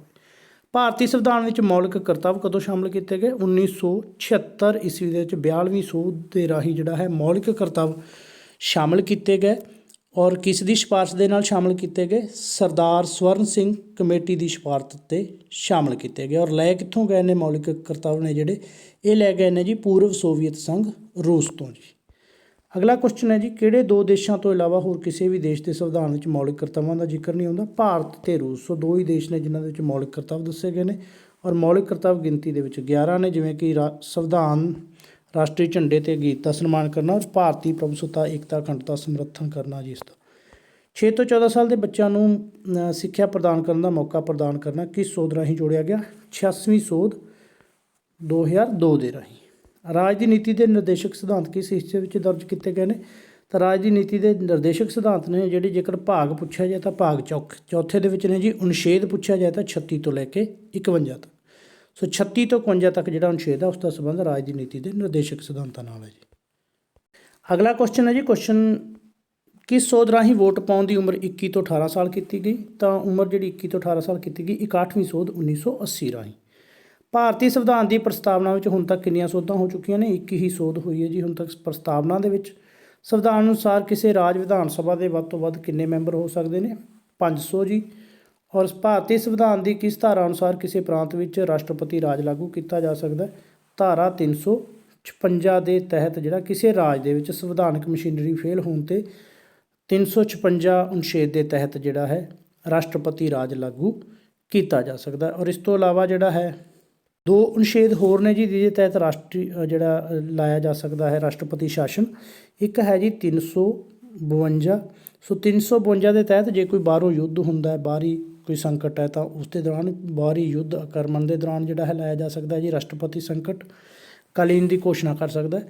ਔਰ ਉਸ ਤੋਂ ਬਾਅਦ ਹੈ ਜੀ 360 ਦੇ ਤਹਿਤ ਜਿਹੜਾ ਹੈ ਵਿੱਤੀ ਸੰਕਟ ਦੀ ਘੋਸ਼ਣਾ ਕਰ ਸਕਦਾ ਹੈ ਰਾਸ਼ਟਰਪਤੀ। ਸੋ ਇਕੱਲੇ ਦਾ ਵੀ ਪੁੱਛਿਆ ਜਾ ਸਕਦਾ ਹੈ। 352 ਯਾਦ ਰੱਖਣਾ ਬਾਹਰੀ ਹਮਲੇ ਜਾਂ ਯੁੱਧ, ਔਰ 360 ਵਿੱਤੀ ਸੰਕਟ। ਔਰ ਕਿਸੇ ਰਾਜ ਦੇ ਵਿੱਚ ਸੰਵਿਧਾਨਕ ਮਸ਼ੀਨਰੀ ਫੇਲ ਹੋ ਜਾਂਦੀ ਹੈ ਤਾਂ 356 ਦੇ ਤਹਿਤ ਜਿਹੜਾ ਰਾਸ਼ਟਰਪਤੀ ਰਾਜ ਲਾਗੂ ਕੀਤਾ ਜਾਂਦਾ। ਭਾਰਤੀ ਸੰਵਿਧਾਨ ਅਨੁਸਾਰ ਮੰਤਰੀ ਪਰਿਸ਼ਦ ਸਮੂਹਿਕ ਤੌਰ 'ਤੇ ਕਿਸ ਦੇ ਪ੍ਰਤੀ ਉੱਤਰਦਾਈ ਹੁੰਦੀ ਹੈ। ਲੋਕ ਸਭਾ ਦੇ ਪ੍ਰਤੀ। ਇਸੇ ਕਰਕੇ ਕਿਹਾ ਜਾਂਦਾ ਕਿ ਜਿਹੜਾ ਜੇਕਰ ਇੱਕ ਮੰਤਰੀ ਕੋਈ ਗਲਤ ਕੁਛ ਕਰਦਾ ਤਾਂ ਸਾਰੀ ਮੰਤਰੀ ਮੰਡਲ ਨੂੰ ਅਸਤੀਫਾ ਦੇਣਾ ਪੈਂਦਾ ਜੀ। ਔਰ ਇਸੇ ਕਰਕੇ ਕਿਹਾ ਜਾਂਦਾ ਕਿ ਮੰਤਰੀ ਮੰਡਲ ਜਿਹੜਾ ਇਕੱਠਾ ਤੈਰਦਾ ਅਤੇ ਇਕੱਠਾ ਡੁੱਬਦਾ ਹੈ ਜੀ। 8ਵੀਂ ਮਾਨ ਸੂਚੀ ਵਿੱਚ ਹੁਣ ਤੱਕ ਕਿੰਨੀਆਂ ਭਾਸ਼ਾਵਾਂ ਦਾ ਵਰਣਨ ਕੀਤਾ ਗਿਆ? 22 ਭਾਸ਼ਾਵਾਂ ਨੇ ਜੀ, ਜਿਨ੍ਹਾਂ ਦਾ ਜ਼ਿਕਰ ਵਾਰ-ਵਾਰ ਕਈ ਵੀਡੀਓ 'ਚ ਕਰ ਚੁੱਕੇ ਹਾਂ ਜੀ। ਸੰਵਿਧਾਨ ਇੱਥੇ ਯਾਦ ਰੱਖਣਾ ਨੇਪਾਲੀ ਵੀ ਇਹਨਾਂ 22 ਭਾਸ਼ਾ 'ਚ ਸ਼ਾਮਲ ਹੈ, ਬਾਕੀ ਤਾਂ ਆਪਾਂ ਨੂੰ ਪਤਾ ਹੀ ਹੈ ਜੀ। ਪੰਜਾਬੀ ਹੋ ਗਈ, ਮੈਂ ਇੱਕ ਵਾਰੀ ਬੋਲ ਵੀ ਦਿੰਦਾ ਜੀ ਸਾਰੀਆਂ 22 ਭਾਸ਼ਾਵਾਂ 'ਚ ਸ਼ਾਮਲ ਹੈ ਜੀ। ਅਸਮੀਆ, ਬੰਗਲਾ, ਗੁਜਰਾਤੀ, ਹਿੰਦੀ, ਕੰਨੜ, ਕਸ਼ਮੀਰੀ, ਕੋਂਕਣੀ, ਮਲਿਆਲਮ, ਮਨੀਪੁਰੀ, ਮਰਾਠੀ, ਨੇਪਾਲੀ, ਉੜੀਆ, ਪੰਜਾਬੀ, ਸੰਸਕ੍ਰਿਤ, ਸਿੰਧੀ, ਤਾਮਿਲ, ਤੇਲਗੂ, ਉਰਦੂ, ਬੋਡੋ, ਮੈਥਲੀ, ਸੰਥਾਲੀ ਅਤੇ ਡੋਗਰੀ ਜੀ। ਨੋਟ ਕਰ ਸਕਦੇ ਇਸ ਨੂੰ। ਸੰਵਿਧਾਨ ਵਿੱਚ ਕਿਸ ਅਨੁਛੇਦ ਰਾਹੀਂ ਛੂਆ-ਛੂਤ ਸਮਾਪਤ ਕੀਤਾ ਗਿਆ ਹੈ? ਅਨੁਛੇਦ 17 ਦੇ ਤਹਿਤ ਜੀ। ਭਾਰਤੀ ਸੰਵਿਧਾਨ ਦੇ ਕਿਸ ਅਨੁਛੇਦ ਰਾਹੀਂ ਜੰਮੂ ਅਤੇ ਕਸ਼ਮੀਰ ਨੂੰ ਵਿਸ਼ੇਸ਼ ਜਿਹੜਾ ਦਰਜਾ ਦਿੱਤਾ ਗਿਆ ਸੀ? ਉਹ 370 ਸੀ ਜੀ। ਹੁਣ ਕੁਐਸਚਨ ਆ ਸਕਦਾ ਕਿ ਕਿਹੜੀ ਧਾਰਾ ਜਿਹੜੀ ਹੈ ਹਟਾਈ ਗਈ ਹੈ ਜੰਮੂ ਕਸ਼ਮੀਰ 'ਚੋਂ? 370 ਅਤੇ 35A ਜੀ। ਭਾਰਤ ਦੇ ਸੰਵਿਧਾਨ ਅਨੁਸਾਰ ਰਾਸ਼ਟਰਪਤੀ ਨੂੰ ਕਿੰਨੀਆਂ ਸੰਕਟਕਾਲੀਨ ਸ਼ਕਤੀਆਂ ਨੇ? 3 ਪ੍ਰਕਾਰ ਦੀਆਂ ਨੇ ਜੀ, ਆਪਾਂ ਡਿਸਕਸ ਕਰ ਚੁੱਕੇ ਹਾਂ। 352, 56, 352 ਜਿਹੜਾ ਹੈ ਬਾਹਰੀ ਯੁੱਧ, 356 ਸੰਵਿਧਾਨਕ ਮਸ਼ੀਨਰੀ ਫੇਲ ਔਰ 360 ਵਿੱਤੀ ਸੰਕਟ। ਮੌਲਿਕ ਅਧਿਕਾਰਾਂ ਉੱਪਰ ਜਾਇਜ਼ ਪਾਬੰਦੀ ਲਾ ਸਕਦੀ ਹੈ ਜੀ ਜਿੱਥੇ ਲੋੜ ਸਮਝੇ ਕਿਸੇ ਸੰਕਟ ਦੇ ਕਾਰਨ ਸੰਸਦ ਪਾਬੰਦੀ ਲਾ ਸਕਦੀ ਮੌਲਿਕ ਅਧਿਕਾਰਾਂ 'ਤੇ। ਲੋਕ ਕਲਿਆਣਕਾਰੀ ਰਾਜ ਦਾ ਸੰਕਲਪ ਭਾਰਤੀ ਸੰਵਿਧਾਨ ਦੇ ਕਿਸ ਭਾਗ ਵਿੱਚ ਮਿਲਦਾ ਹੈ? ਰਾਜ ਦੀ ਨੀਤੀ ਦੇ ਨਿਰਦੇਸ਼ਕ ਸਿਧਾਂਤਾਂ ਦੇ ਵਿੱਚ ਜੀ। ਪਿੰਡਾਂ ਵਿੱਚ ਪੰਚਾਇਤਾਂ ਦਾ ਗਠਨ ਕਰਨ ਦੀ ਵਿਵਸਥਾ ਸੰਵਿਧਾਨ ਦੇ ਕਿਸ ਭਾਗ ਵਿੱਚ ਸ਼ਾਮਲ ਹੈ? ਰਾਜ ਦੇ ਨੀਤੀ ਨਿਰਦੇਸ਼ਕ ਸਿਧਾਂਤਾਂ ਦੇ ਵਿੱਚ ਸ਼ਾਮਲ ਹੈ ਜੀ। ਸੰਵਿਧਾਨ ਦੇ ਕਿਸ ਅਨੁਛੇਦ ਅਨੁਸਾਰ ਰਾਜ ਸਰਕਾਰ ਪਿੰਡਾਂ ਵਿੱਚ ਪੰਚਾਇਤਾਂ ਦਾ ਗਠਨ ਤੇ ਨਿਰਦੇਸ਼ ਕਰਦੀ ਜੀ? ਅਨੁਛੇਦ 40 ਦੇ ਤਹਿਤ ਪੰਚਾਇਤਾਂ ਬਣਦੀਆਂ ਨੇ ਜੀ। ਕਿਸ ਅਨੁਛੇਦ ਰਾਹੀਂ ਰਾਸ਼ਟਰਪਤੀ ਕਿਸੇ ਅਪਰਾਧੀ ਦੀ ਸਜ਼ਾ ਜਿਹੜੀ ਹੈ ਮਾਫ਼ ਕਰ ਸਕਦਾ ਹੈ ਜਾਂ ਉਮਰ ਕੈਦ ਵਿੱਚ ਬਦਲ ਸਕਦਾ ਹੈ ਜੀ? ਅਨੁਛੇਦ 72 ਹੈ ਜੀ। ਇੱਥੇ ਬਾਈ ਮਿਸਟੇਕ ਜਿਹੜਾ 73 ਲਿਖਿਆ ਗਿਆ। ਅਨੁਛੇਦ 72 ਦੇ ਤਹਿਤ ਕਿਸੇ ਵੀ ਅਪਰਾਧੀ ਦੀ ਸਜ਼ਾ ਜਿਹੜੀ ਹੈ ਮਾਫ਼ ਕਰ ਸਕਦਾ ਹੈ ਜਾਂ ਉਸ ਨੂੰ ਘਟਾ ਸਕਦਾ ਹੈ ਜੀ। ਅੱਗੇ ਹੈ ਜੀ ਕੁਐਸਚਨ ਸੰਵਿਧਾਨ ਦੀ ਕਿਸ ਧਾਰਾ ਰਾਹੀਂ 2 ਸਦਨੀ ਵਿਧਾਨ ਪਾਲਿਕਾ ਦੀ ਵਿਵਸਥਾ ਕੀਤੀ ਗਈ ਜੀ? ਧਾਰਾ 79 ਦੇ ਰਾਹੀਂ 2 ਸਦਨੀ ਵਿਧਾਨ ਪਾਲਿਕਾ ਹੈ ਜੀ। ਲੋਕ ਸਭਾ ਜਿਸ ਨੂੰ ਹੇਠਲਾ ਸਦਨ ਕਿਹਾ ਜਾਂਦਾ ਹੈ ਔਰ ਰਾਜ ਸਭਾ ਜਿਸ ਨੂੰ ਉੱਪਰਲਾ ਸਦਨ। ਲੋਕ ਸਭਾ ਲੋਕਾਂ ਦਾ ਸਦਨ। ਕੁਐਸਚਨ ਆਉਂਦਾ ਐਗਜ਼ਾਮ ਦੇ ਵਿੱਚ ਕਿ ਹੇਠਲਾ ਸਦਨ ਕਿਸ ਨੂੰ ਕਿਹਾ ਜਾਂਦਾ, ਤਾਂ ਜ਼ਿਆਦਾਤਰ ਜਿਹੜਾ ਹੈ ਰਾਜ ਸਭਾ ਨੂੰ ਮਤਲਬ ਕਹਿੰਦੇ ਨੇ, ਜਾਂ ਉੱਪਰਲਾ ਸਦਨ ਪੁੱਛਿਆ ਜਾਂਦਾ ਤਾਂ ਲੋਕ ਸਭਾ ਨੂੰ ਕਹਿ ਦਿੰਦੇ ਨੇ। ਇੱਥੇ ਕਨਫਿਊਜ਼ਨ ਹੁੰਦੀ ਹੈ, ਯਾਦ ਰੱਖਣਾ ਲੋਕ ਸਭਾ ਹੇਠਲਾ ਸਦਨ ਅਤੇ ਰਾਜ ਸਭਾ ਉੱਪਰਲਾ ਸਦਨ ਹੈ ਜੀ। ਧਾਰਾ 79 ਅਨੁਸਾਰ ਸੰਸਦ ਕਿਸ ਨੂੰ ਮਿਲ ਕੇ ਬਣਦੀ? ਤਾਂ ਰਾਸ਼ਟਰਪਤੀ ਵੀ ਸੰਸਦ ਦੇ ਵਿੱਚ ਸ਼ਾਮਲ ਹੁੰਦਾ। ਕਈ ਵਾਰੀ ਆਪਾਂ ਕਨਫਿਊਜ਼ਨ ਹੈ ਕਿ ਸੰਸਦ ਸਿਰਫ ਲੋਕ ਸਭਾ ਅਤੇ ਰਾਜ ਸਭਾ ਸ਼ਾਮਲ ਨੇ, ਪਰ ਯਾਦ ਰੱਖਣਾ ਹੈ ਕਿ 79 ਧਾਰਾ ਦੇ ਵਿੱਚ ਕਿਹਾ ਗਿਆ ਹੈ ਕਿ ਭਾਰਤ ਦੀ ਇੱਕ ਸੰਸਦ ਹੋਵੇਗੀ ਜਿਸ ਦੇ ਵਿੱਚ ਰਾਸ਼ਟਰਪਤੀ, ਲੋਕ ਸਭਾ ਅਤੇ ਰਾਜ ਸਭਾ ਹੋਣਗੇ। ਸੋ ਤਿੰਨੇ ਜਿਹੜੇ ਨੇ ਸੰਸਦ ਦੇ ਵਿੱਚ ਸ਼ਾਮਲ ਨੇ, ਰਾਸ਼ਟਰਪਤੀ, ਲੋਕ ਸਭਾ ਅਤੇ ਰਾਜ ਸਭਾ। ਅੱਗੇ ਹੈ ਜੀ ਰਾਜ ਸਰਕਾਰ। ਭਾਰਤ ਵਿੱਚ ਕੁੱਲ ਕਿੰਨੇ ਰਾਜ ਅਤੇ ਕੇਂਦਰ ਸ਼ਾਸਿਤ ਪ੍ਰਦੇਸ਼ ਨੇ ਜੀ? ਸੋ ਇੱਥੇ ਸਹੀ ਕਰ ਲੈਣਾ ਜੀ, 28 ਰਾਜ ਨੇ ਹੁਣ ਔਰ 8 ਕੇਂਦਰ ਸ਼ਾਸਿਤ ਪ੍ਰਦੇਸ਼ ਨੇ। ਜੰਮੂ ਕਸ਼ਮੀਰ ਨੂੰ ਜਿਹੜਾ ਹੈ ਰਾਜ ਦਾ ਦਰਜਾ ਜਿਹੜਾ ਉਹਦਾ ਖਤਮ ਕਰਕੇ ਜੰਮੂ ਔਰ ਲਦਾਖ 2 ਕੇਂਦਰ ਸ਼ਾਸਿਤ ਪ੍ਰਦੇਸ਼ ਬਣਾਏ ਗਏ ਨੇ ਜੀ। ਰਾਜ ਸਰਕਾਰ ਦੇ ਮੁੱਖ ਅੰਗ ਕਿਹੜੇ ਨੇ ਜੀ? 3 ਅੰਗ ਹੁੰਦੇ ਨੇ, ਵਿਧਾਨ ਪਾਲਿਕਾ, ਕਾਰਜਪਾਲਿਕਾ, ਨਿਆਂਪਾਲਿਕਾ। ਕਾਨੂੰਨ ਬਣਾਉਂਦੀ ਹੈ ਵਿਧਾਨ ਪਾਲਿਕਾ, ਲਾਗੂ ਕਰਦੀ ਹੈ ਕਾਰਜਪਾਲਿਕਾ। ਕਾਨੂੰਨਾਂ ਦੀ ਉਲੰਘਣਾ ਕਰਨ ਵਾਲੇ ਨੂੰ ਸਜ਼ਾ ਦਿੰਦੀ ਹੈ ਅਤੇ ਅਧਿਕਾਰਾਂ ਦੀ ਰੱਖਿਆ ਕਰਦੀ ਹੈ ਜੁਡੀਸ਼ਰੀ, ਨਿਆਂਪਾਲਿਕਾ। ਰਾਜ ਸੂਚੀ ਵਿੱਚ ਕਿੰਨੇ ਵਿਸ਼ੇ ਸ਼ਾਮਲ ਨੇ ਜੀ? ਆਪਾਂ ਡਿਸਕਸ ਕਰ ਲਿਆ ਜੀ। ਹੁਣ ਜਿਹੜੇ 61 ਨੇ ਜੀ। ਵਿਧਾਨ ਪਾਲਿਕਾ ਦੇ ਕਿੰਨੇ ਸਦਨ ਹੁੰਦੇ ਨੇ? ਵਿਧਾਨ ਪਾਲਿਕਾ ਦੇ ਵੀ ਜਿਹੜੇ ਨੇ 2 ਸਦਨ ਹੁੰਦੇ ਨੇ, ਵਿਧਾਨ ਸਭਾ ਅਤੇ ਵਿਧਾਨ ਪਰਿਸ਼ਦ। ਸੋ ਵਿਧਾਨ ਸਭਾ ਹੇਠਲਾ ਸਦਨ ਅਤੇ ਵਿਧਾਨ ਪਰਿਸ਼ਦ ਉੱਪਰਲਾ ਸਦਨ ਹੈ ਜੀ। ਪੰਜਾਬ ਵਿੱਚ ਕਿੰਨੇ ਸਦਨੀ ਵਿਧਾਨ ਪਾਲਿਕਾ? 1 ਸਦਨੀ ਹੈ ਜੀ। ਵਿਧਾਨ ਪਾਲਿਕਾ ਹੀ ਹੈ, ਵਿਧਾਨ ਪਰਿਸ਼ਦ ਪੰਜਾਬ ਦੇ ਵਿੱਚ ਨਹੀਂ ਹੈ ਜੀ। ਭਾਰਤ ਦੇ ਕਿਹੜੇ ਰਾਜ ਵਿੱਚ 2 ਸਦਨੀ ਵਿਧਾਨ ਪਾਲਿਕਾ ਹੈ? ਤਾਂ ਇਹ ਰਾਜ ਨੇ ਜੀ ਜਿੱਥੇ 2 ਸਦਨੀ ਵਿਧਾਨ ਪਾਲਿਕਾ ਹੈ, ਆਂਧਰਾ ਪ੍ਰਦੇਸ਼, ਤੇਲੰਗਾਨਾ, ਬਿਹਾਰ, ਉੱਤਰ ਪ੍ਰਦੇਸ਼, ਕਰਨਾਟਕ ਅਤੇ ਮਹਾਰਾਸ਼ਟਰ ਜੀ।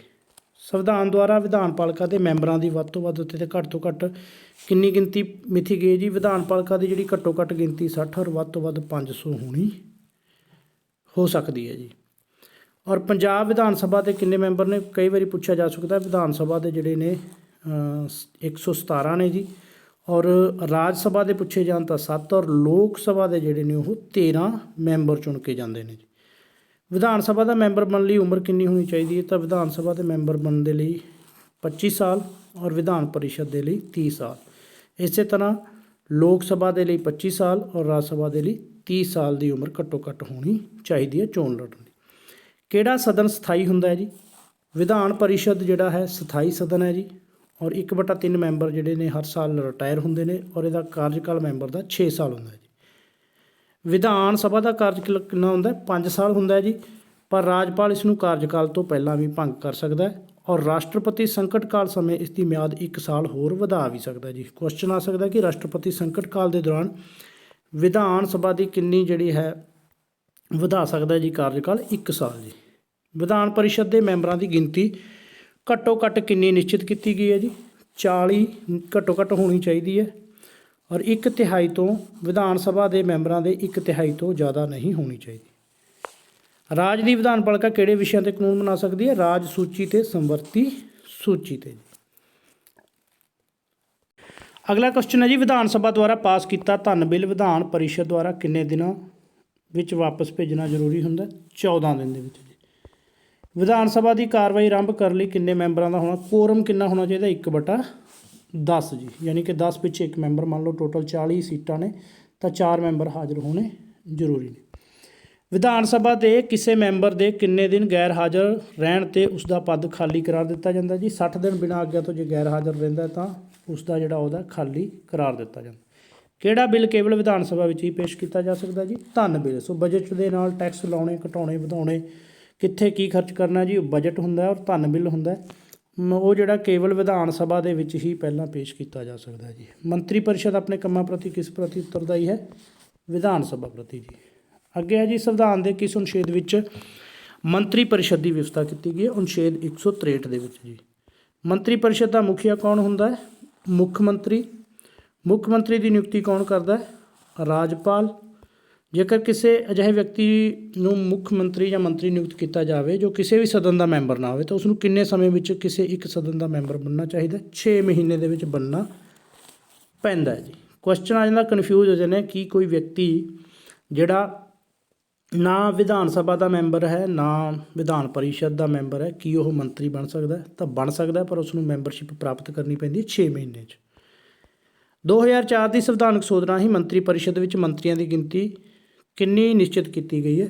ਨੀਵੇਂ ਸਦਨ, ਹੇਠਲਾ ਸਦਨ ਜਿਹੜਾ ਹੈ ਦੇ ਕੁੱਲ ਗਿਣਤੀ ਦਾ 15% ਤੋਂ ਵੱਧ ਨਹੀਂ ਹੋ ਸਕਦੀ।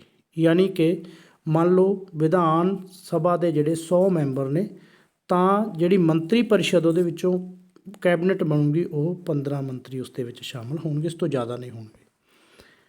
ਰਾਜ ਦਾ ਸ਼ਾਸਨ ਕਿਸ ਦੇ ਨਾਮ ਤੇ ਚੱਲਦਾ ਜੀ? ਰਾਜਪਾਲ ਦੇ ਨਾਮ ਤੇ ਚੱਲਦਾ। ਰਾਜਪਾਲ, ਜੇਕਰ ਪੁੱਛਿਆ ਜਾਏ ਰਾਜ ਦਾ ਪਹਿਲਾ ਨਾਗਰਿਕ ਕੌਣ ਹੈ? ਰਾਜ ਦਾ ਪਹਿਲਾ ਨਾਗਰਿਕ ਜਿਹੜਾ ਉਹ ਰਾਜਪਾਲ ਹੈ ਜੀ। ਔਰ ਜਨਗਣਨਾ ਦੀ ਜਿਹੜੀ ਸ਼ੁਰੂਆਤ ਹੈ ਉਹ ਰਾਜਪਾਲ ਤੋਂ ਹੁੰਦੀ ਹੈ। ਭਾਰਤੀ ਸੰਵਿਧਾਨ ਦੀ ਕਿਸ ਧਾਰਾ ਵਿੱਚ ਰਾਜਪਾਲ ਦੀ ਨਿਯੁਕਤੀ, ਕੰਮਾਂ ਅਤੇ ਸ਼ਕਤੀਆਂ ਦਾ ਵਰਣਨ ਹੈ ਜੀ? ਧਾਰਾ 153 ਤੋਂ 60 ਦੇ ਵਿੱਚ ਜਿਹੜਾ ਰਾਜਪਾਲ ਦੇ ਕੰਮਾਂ ਦਾ ਤੇ ਸ਼ਕਤੀਆਂ ਦਾ ਵਰਣਨ ਹੈ ਜੀ। ਰਾਜਪਾਲ ਦੀ ਨਿਯੁਕਤੀ ਕੌਣ ਕਰਦਾ? ਰਾਸ਼ਟਰਪਤੀ ਕਰਦਾ ਜੀ, ਪ੍ਰਧਾਨ ਮੰਤਰੀ ਦੀ ਸਲਾਹ ਦੇ ਨਾਲ।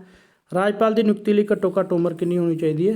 35 ਸਾਲ। ਧਾਰਾ 157 ਦੇ ਵਿੱਚ ਕਿਹਾ ਗਿਆ ਕਿ 35 ਸਾਲ ਘੱਟੋ ਘੱਟ ਜਿਹੜੀ ਉਸਦੀ ਉਮਰ ਹੋਣੀ ਚਾਹੀਦੀ। ਰਾਜਪਾਲ ਦਾ ਕਾਰਜਕਾਲ ਕਿੰਨਾ ਹੁੰਦਾ ਜੀ? 5 ਸਾਲ ਹੁੰਦਾ, ਪਰ ਰਾਸ਼ਟਰਪਤੀ ਉਸ ਨੂੰ ਸਮੇਂ ਤੋਂ ਪਹਿਲਾਂ ਵੀ ਹਟਾ ਸਕਦਾ ਜੀ। ਪਰ ਰਾਜਪਾਲ ਨੂੰ ਮਹਾਦੋਸ਼ ਰਾਹੀਂ ਨਹੀਂ ਹਟਾਇਆ ਜਾ ਸਕਦਾ, ਇਹ ਵੀ ਯਾਦ ਰੱਖਣਾ ਜੀ। ਸੋ ਮਹਾਦੋਸ਼ ਦੁਆਰਾ ਜਿਹੜਾ ਹੈ ਰਾਸ਼ਟਰਪਤੀ ਨੂੰ ਹਟਾਇਆ ਜਾਂਦਾ ਜਾਂ ਜੱਜਾਂ ਨੂੰ ਜੀ। ਕੀ ਰਾਜਪਾਲ ਦੀ ਬਦਲੀ ਕੀਤੀ ਜਾ ਸਕਦੀ ਹੈ? ਰਾਸ਼ਟਰਪਤੀ ਕਰ ਸਕਦਾ ਜੀ ਇੱਕ ਤੋਂ ਦੂਜੇ ਰਾਜ ਦੇ ਵਿੱਚ। ਜ਼ਿਲ੍ਹਾ ਜੱਜਾਂ ਦੀ ਨਿਯੁਕਤੀ ਕੌਣ ਕਰਦਾ ਹੈ? ਜ਼ਿਲ੍ਹਾ ਜੱਜਾਂ ਦੀ ਨਿਯੁਕਤੀ ਜਿਹੜੀ ਉਹ ਰਾਜਪਾਲ ਦੁਆਰਾ ਕੀਤੀ ਜਾਂਦੀ ਹੈ ਜੀ। ਵਿੱਤੀ ਬਿੱਲ ਕਿਸ ਦੀ ਸਿਫਾਰਿਸ਼ ਨਾਲ ਵਿਧਾਨ ਸਭਾ ਵਿੱਚ ਪੇਸ਼ ਕੀਤਾ ਜਾਂਦਾ ਹੈ? ਰਾਜਪਾਲ ਦੀ ਸੁਝਾਅ ਨਾਲ। ਰਾਜਪਾਲ ਦੀਆਂ ਨਿਆਇਕ ਸਹੂਲਤਾਂ ਕਿਹੜੀਆਂ ਨੇ? ਸ਼ਕਤੀਆਂ ਦੀ ਵਰਤੋਂ ਅਤੇ ਕਰਤੱਵ ਦੀ ਪਾਲਣਾ ਲਈ ਕਿਸੇ ਅਦਾਲਤ ਸਾਹਮਣੇ ਜਵਾਬਦੇਹ ਨਹੀਂ ਹੈ ਰਾਜਪਾਲ। ਦੂਸਰਾ, ਕਾਰਜਕਾਲ ਦੌਰਾਨ ਕੋਈ ਫੌਜਦਾਰੀ ਮੁਕੱਦਮਾ ਰਾਜਪਾਲ 'ਤੇ ਨਹੀਂ ਚਲਾਇਆ ਜਾ ਸਕਦਾ ਔਰ ਕਾਰਜਕਾਲ ਦੌਰਾਨ ਉਸ ਨੂੰ ਨਜ਼ਰਬੰਦ ਨਹੀਂ ਕੀਤਾ ਜਾ ਸਕਦਾ। ਔਰ ਰਾਜਪਾਲ ਵਿਰੁੱਧ ਦੀਵਾਨੀ ਮੁਕੱਦਮਾ ਕਰਨ ਲਈ 2 ਮਹੀਨੇ ਪਹਿਲਾਂ ਨੋਟਿਸ ਉਸ ਨੂੰ ਦੇਣਾ ਪੈਂਦਾ ਹੈ। ਸੋ ਕਈ ਕੁਐਸਚਨ ਇੱਥੇ ਬਣ ਜਾਂਦੇ ਨੇ, ਜਿਵੇਂ ਕਿ ਜਿਹੜਾ ਹੈ ਕਿਸੇ ਅਦਾਲਤ ਦੇ ਸਾਹਮਣੇ ਜਵਾਬਦੇਹ ਹੈ ਆਪਣੀਆਂ ਸ਼ਕਤੀਆਂ ਦੀ ਵਰਤੋਂ ਅਤੇ ਕਰਤੱਵ ਦੀ ਪਾਲਣਾ ਲਈ, ਤਾਂ ਨਹੀਂ ਆਨਸਰ ਆਊਗਾ। ਔਰ ਫੌਜਦਾਰੀ ਮੁਕੱਦਮਾ ਨਹੀਂ ਚਲਾਇਆ ਜਾ ਸਕਦਾ, ਨਜ਼ਰਬੰਦ ਨਹੀਂ ਕੀਤਾ ਜਾ ਸਕਦਾ। ਜਾਂ ਆ ਸਕਦਾ ਕਿ ਰਾਜਪਾਲ ਦੇ ਵਿਰੁੱਧ ਜਿਹੜਾ ਹੈ ਮੁਕੱਦਮਾ ਚਲਾਉਣਾ ਤਾਂ ਕਿੰਨੇ ਮਹੀਨੇ ਪਹਿਲਾਂ ਨੋਟਿਸ ਦੇਣਾ ਪਊਗਾ? 2 ਮਹੀਨੇ ਜੀ। ਅੱਗੇ ਚੱਲਦੇ ਹਾਂ ਜੀ। ਕੁਐਸਚਨ ਹੈ ਜੀ, ਰਾਜਪਾਲ ਦੀਆਂ ਇੱਛਕ ਸ਼ਕਤੀਆਂ ਕਿਹੜੀਆਂ ਨੇ? ਤਾਂ ਇੱਛਕ ਮਤਲਬ ਜਿਨ੍ਹਾਂ ਦੀ ਵਰਤੋਂ ਆਪਣੀ ਇੱਛਾ ਦੇ ਅਨੁਸਾਰ ਕਰ ਸਕਦਾ ਹੈ, ਰਾਜਪਾਲ ਦੀ ਇੱਛਾ 'ਤੇ ਨਿਰਭਰ ਕਰਦਾ ਹੈ। ਤਾਂ ਮੁੱਖ ਮੰਤਰੀ ਦੀ ਮਰਜ਼ੀ ਨਾਲ ਨਿਯੁਕਤ ਕਰਨ ਸਮੇਂ, ਮੰਤਰੀ ਪਰਿਸ਼ਦ ਨੂੰ ਭੰਗ ਕਰਨ ਸਮੇਂ ਜਿਹੜਾ ਹੈ ਆਪਣੀ ਇੱਛਾ ਦੀ ਵਰਤੋਂ ਕਰ ਸਕਦਾ ਜੀ। ਰਾਜ ਦੇ ਵਿਸ਼ਵ ਵਿਦਿਆਲਿਆਂ ਦਾ ਕੁਲਪਤੀ ਕੌਣ ਹੁੰਦਾ? ਰਾਜਪਾਲ ਜੀ। ਨੈਕਸਟ ਹੈ ਜੀ, ਵਿਧਾਨ ਸਭਾ ਦੀਆਂ ਬੈਠਕਾਂ ਦੀ ਪ੍ਰਧਾਨਗੀ ਕੌਣ ਕਰਦਾ ਹੈ? ਸਪੀਕਰ। ਨੈਕਸਟ ਹੈ ਜੀ, ਰਾਜ ਵਿੱਚ ਸੰਵਿਧਾਨਕ ਮਸ਼ੀਨਰੀ ਫੇਲ ਹੋਣ ਦੌਰਾਨ ਰਾਜ ਦੀਆਂ ਸ਼ਕਤੀਆਂ ਕਿਸ ਕੋਲ ਜਾਂਦੀਆਂ ਨੇ? ਕਾਰਜਕਾਰੀ ਜਿਹੜੀ ਕਾਰਜਪਾਲਕੀ ਸ਼ਕਤੀਆਂ ਨੇ ਉਹ ਰਾਸ਼ਟਰਪਤੀ ਕੋਲ, ਔਰ ਵਿਧਾਨਕ ਸ਼ਕਤੀਆਂ ਜਿਹੜੀਆਂ ਨੇ ਉਹ ਸੰਸਦ ਕੋਲ ਜਾਂਦੀਆਂ ਨੇ ਜੇਕਰ ਸੰਵਿਧਾਨਕ ਮਸ਼ੀਨਰੀ ਫੇਲ ਹੁੰਦੀ ਹੈ ਤਾਂ। ਸੰਸਦੀ ਸਰਕਾਰ, ਭਾਰਤੀ ਸੰਸਦ ਦੇ ਕਿਹੜੇ ਦੋ ਸਦਨ ਨੇ ਜੀ? ਭਾਰਤ ਦੇ ਵਿੱਚ ਆਪਾਂ ਨੂੰ ਪਤਾ ਸੰਸਦੀ ਸਰਕਾਰ ਹੈ ਜੀ, ਔਰ ਦੋ ਸਦਨ ਨੇ ਇਸਦੇ, ਲੋਕ ਸਭਾ ਹੇਠਲਾ ਤੇ ਰਾਜ ਸਭਾ ਉੱਪਰਲਾ ਸਦਨ ਹੈ ਜੀ। ਸੰਸਦ ਵਿੱਚ ਕੌਣ ਕੌਣ ਸ਼ਾਮਲ ਹੈ? ਸੰਸਦ ਦੇ ਵਿੱਚ ਆਪਾਂ ਪਹਿਲਾਂ ਹੀ ਡਿਸਕਸ ਕਰ ਰਹੇ, ਲੋਕ ਸਭਾ, ਰਾਜ ਸਭਾ ਤੇ ਰਾਸ਼ਟਰਪਤੀ ਸ਼ਾਮਲ ਨੇ। ਸੰਵਿਧਾਨ ਅਨੁਸਾਰ ਰਾਜ ਸਭਾ ਦੇ ਮੈਂਬਰਾਂ ਦੀ ਗਿਣਤੀ ਕਿੰਨੀ ਨਿਸ਼ਚਿਤ ਕੀਤੀ ਗਈ ਹੈ? 250 ਹੈ ਜੀ। 238 ਜਿਹੜੇ ਨੇ ਚੁਣੇ ਜਾਂਦੇ ਨੇ, ਔਰ 12 ਰਾਸ਼ਟਰਪਤੀ ਨਾਮਜ਼ਦ ਕਰਦਾ। ਸੋ ਇੱਥੇ ਕੁਐਸਚਨ ਆਉਂਦਾ ਕਿ ਰਾਸ਼ਟਰਪਤੀ ਦੁਆਰਾ ਰਾਜ ਸਭਾ ਵਿੱਚ ਕਿੰਨੇ ਮੈਂਬਰ ਨਾਮਜ਼ਦ ਕੀਤੇ ਜਾਂਦੇ ਨੇ? 12 ਮੈਂਬਰ ਨਾਮਜ਼ਦ ਕੀਤੇ ਜਾਂਦੇ ਨੇ। ਕੌਣ ਕੀਤੇ ਜਾਂਦੇ ਨੇ? ਜਿਨ੍ਹਾਂ ਨੇ ਕਲਾ, ਸਾਹਿਤ, ਵਿਗਿਆਨ ਦੇ ਵਿੱਚ ਕੁਝ ਵਧੀਆ ਕੀਤਾ ਹੁੰਦਾ ਹੈ। ਪੰਜਾਬ ਵਿੱਚੋਂ ਰਾਜ ਸਭਾ ਲਈ ਕਿੰਨੇ ਮੈਂਬਰ ਭੇਜੇ ਜਾਂਦੇ ਨੇ? ਡਿਸਕਸ ਹੈ ਜੀ ਪਹਿਲਾਂ ਹੀ 7, ਔਰ ਲੋਕ ਸਭਾ ਲਈ 13 ਜੀ। ਰਾਜ ਸਭਾ ਦਾ ਮੈਂਬਰ ਬਣਨ ਲਈ ਘੱਟੋ ਘੱਟ ਉਮਰ ਕਿੰਨੀ ਹੋਣੀ ਚਾਹੀਦੀ ਹੈ? 30 ਸਾਲ ਜੀ। ਜਿਹੜੇ ਸਥਾਈ ਸਦਨ ਨੇ ਰਾਜ ਸਭਾ ਤੇ ਵਿਧਾਨ ਪਰਿਸ਼ਦ, ਸੋ ਉਹਦੇ ਲਈ ਉਮਰ ਚਾਹੀਦੀ ਹੈ 30 ਸਾਲ।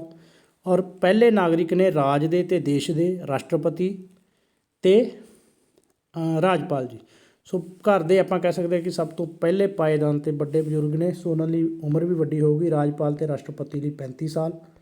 ਉਸ ਤੋਂ ਬਾਅਦ ਆ ਜਾਂਦਾ ਜੀ ਆਪਣੇ ਸਥਾਈ ਸਦਨ, ਰਾਜ ਸਭਾ ਤੇ ਵਿਧਾਨ ਪਰਿਸ਼ਦ, ਉਹਦੇ ਲਈ 30 ਸਾਲ। ਔਰ ਉਸ ਤੋਂ ਬਾਅਦ ਵਿਧਾਨ ਪਾਲਿਕਾ ਤੇ ਲੋਕ ਸਭਾ, ਉਹਦੇ ਲਈ ਜਿਹੜੀ ਹੈ 25 ਸਾਲ ਉਮਰ ਚਾਹੀਦੀ।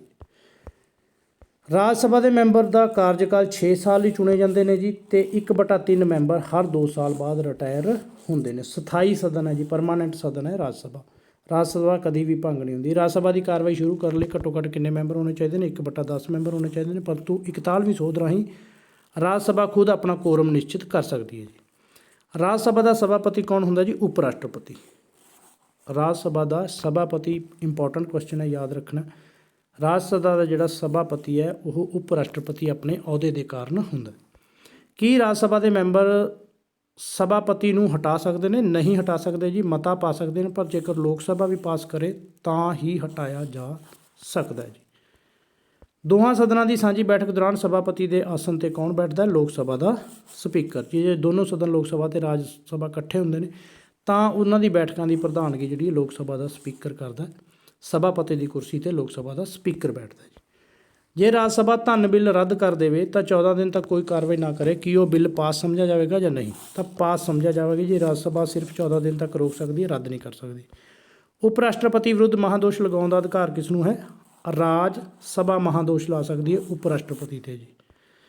ਸੰਵਿਧਾਨ ਵਿੱਚ ਲੋਕ ਸਭਾ ਨੂੰ ਕੀ ਕਿਹਾ ਗਿਆ ਹੈ? ਹਾਊਸ ਆਫ ਪੀਪਲ ਜੀ। ਨੈਕਸਟ ਕੁਐਸਚਨ ਹੈ ਜੀ, ਲੋਕ ਸਭਾ ਦੇ ਮੈਂਬਰਾਂ ਦੀ ਗਿਣਤੀ ਕਿੰਨੀ ਹੁੰਦੀ ਹੈ? 552 ਜੀ। 530 ਮੈਂਬਰ ਰਾਜਾਂ ਵਿੱਚੋਂ ਚੁਣੇ ਜਾਂਦੇ ਨੇ, 20 ਮੈਂਬਰ ਸੰਘੀ ਖੇਤਰਾਂ ਵਿੱਚੋਂ, ਔਰ 2 ਮੈਂਬਰ ਰਾਸ਼ਟਰਪਤੀ ਜਿਹੜਾ ਐਂਗਲੋ ਇੰਡੀਅਨ ਨਿਯੁਕਤ ਕਰਦਾ। ਔਰ ਅੱਜ ਕੱਲ੍ਹ ਜਿਹੜੀ ਗਿਣਤੀ ਹੈ ਉਹ 543 ਹੈ ਜੀ। ਟੋਟਲ 545, 543 ਚੁਣੇ ਹੋਏ ਔਰ 2 ਜਿਹੜੇ ਨੇ ਨਾਮਜ਼ਦ ਕੀਤੇ ਹੋਏ ਜੀ। ਲੋਕ ਸਭਾ ਦਾ ਕਾਰਜਕਾਲ 5 ਸਾਲ ਹੁੰਦਾ ਹੈ ਜੀ।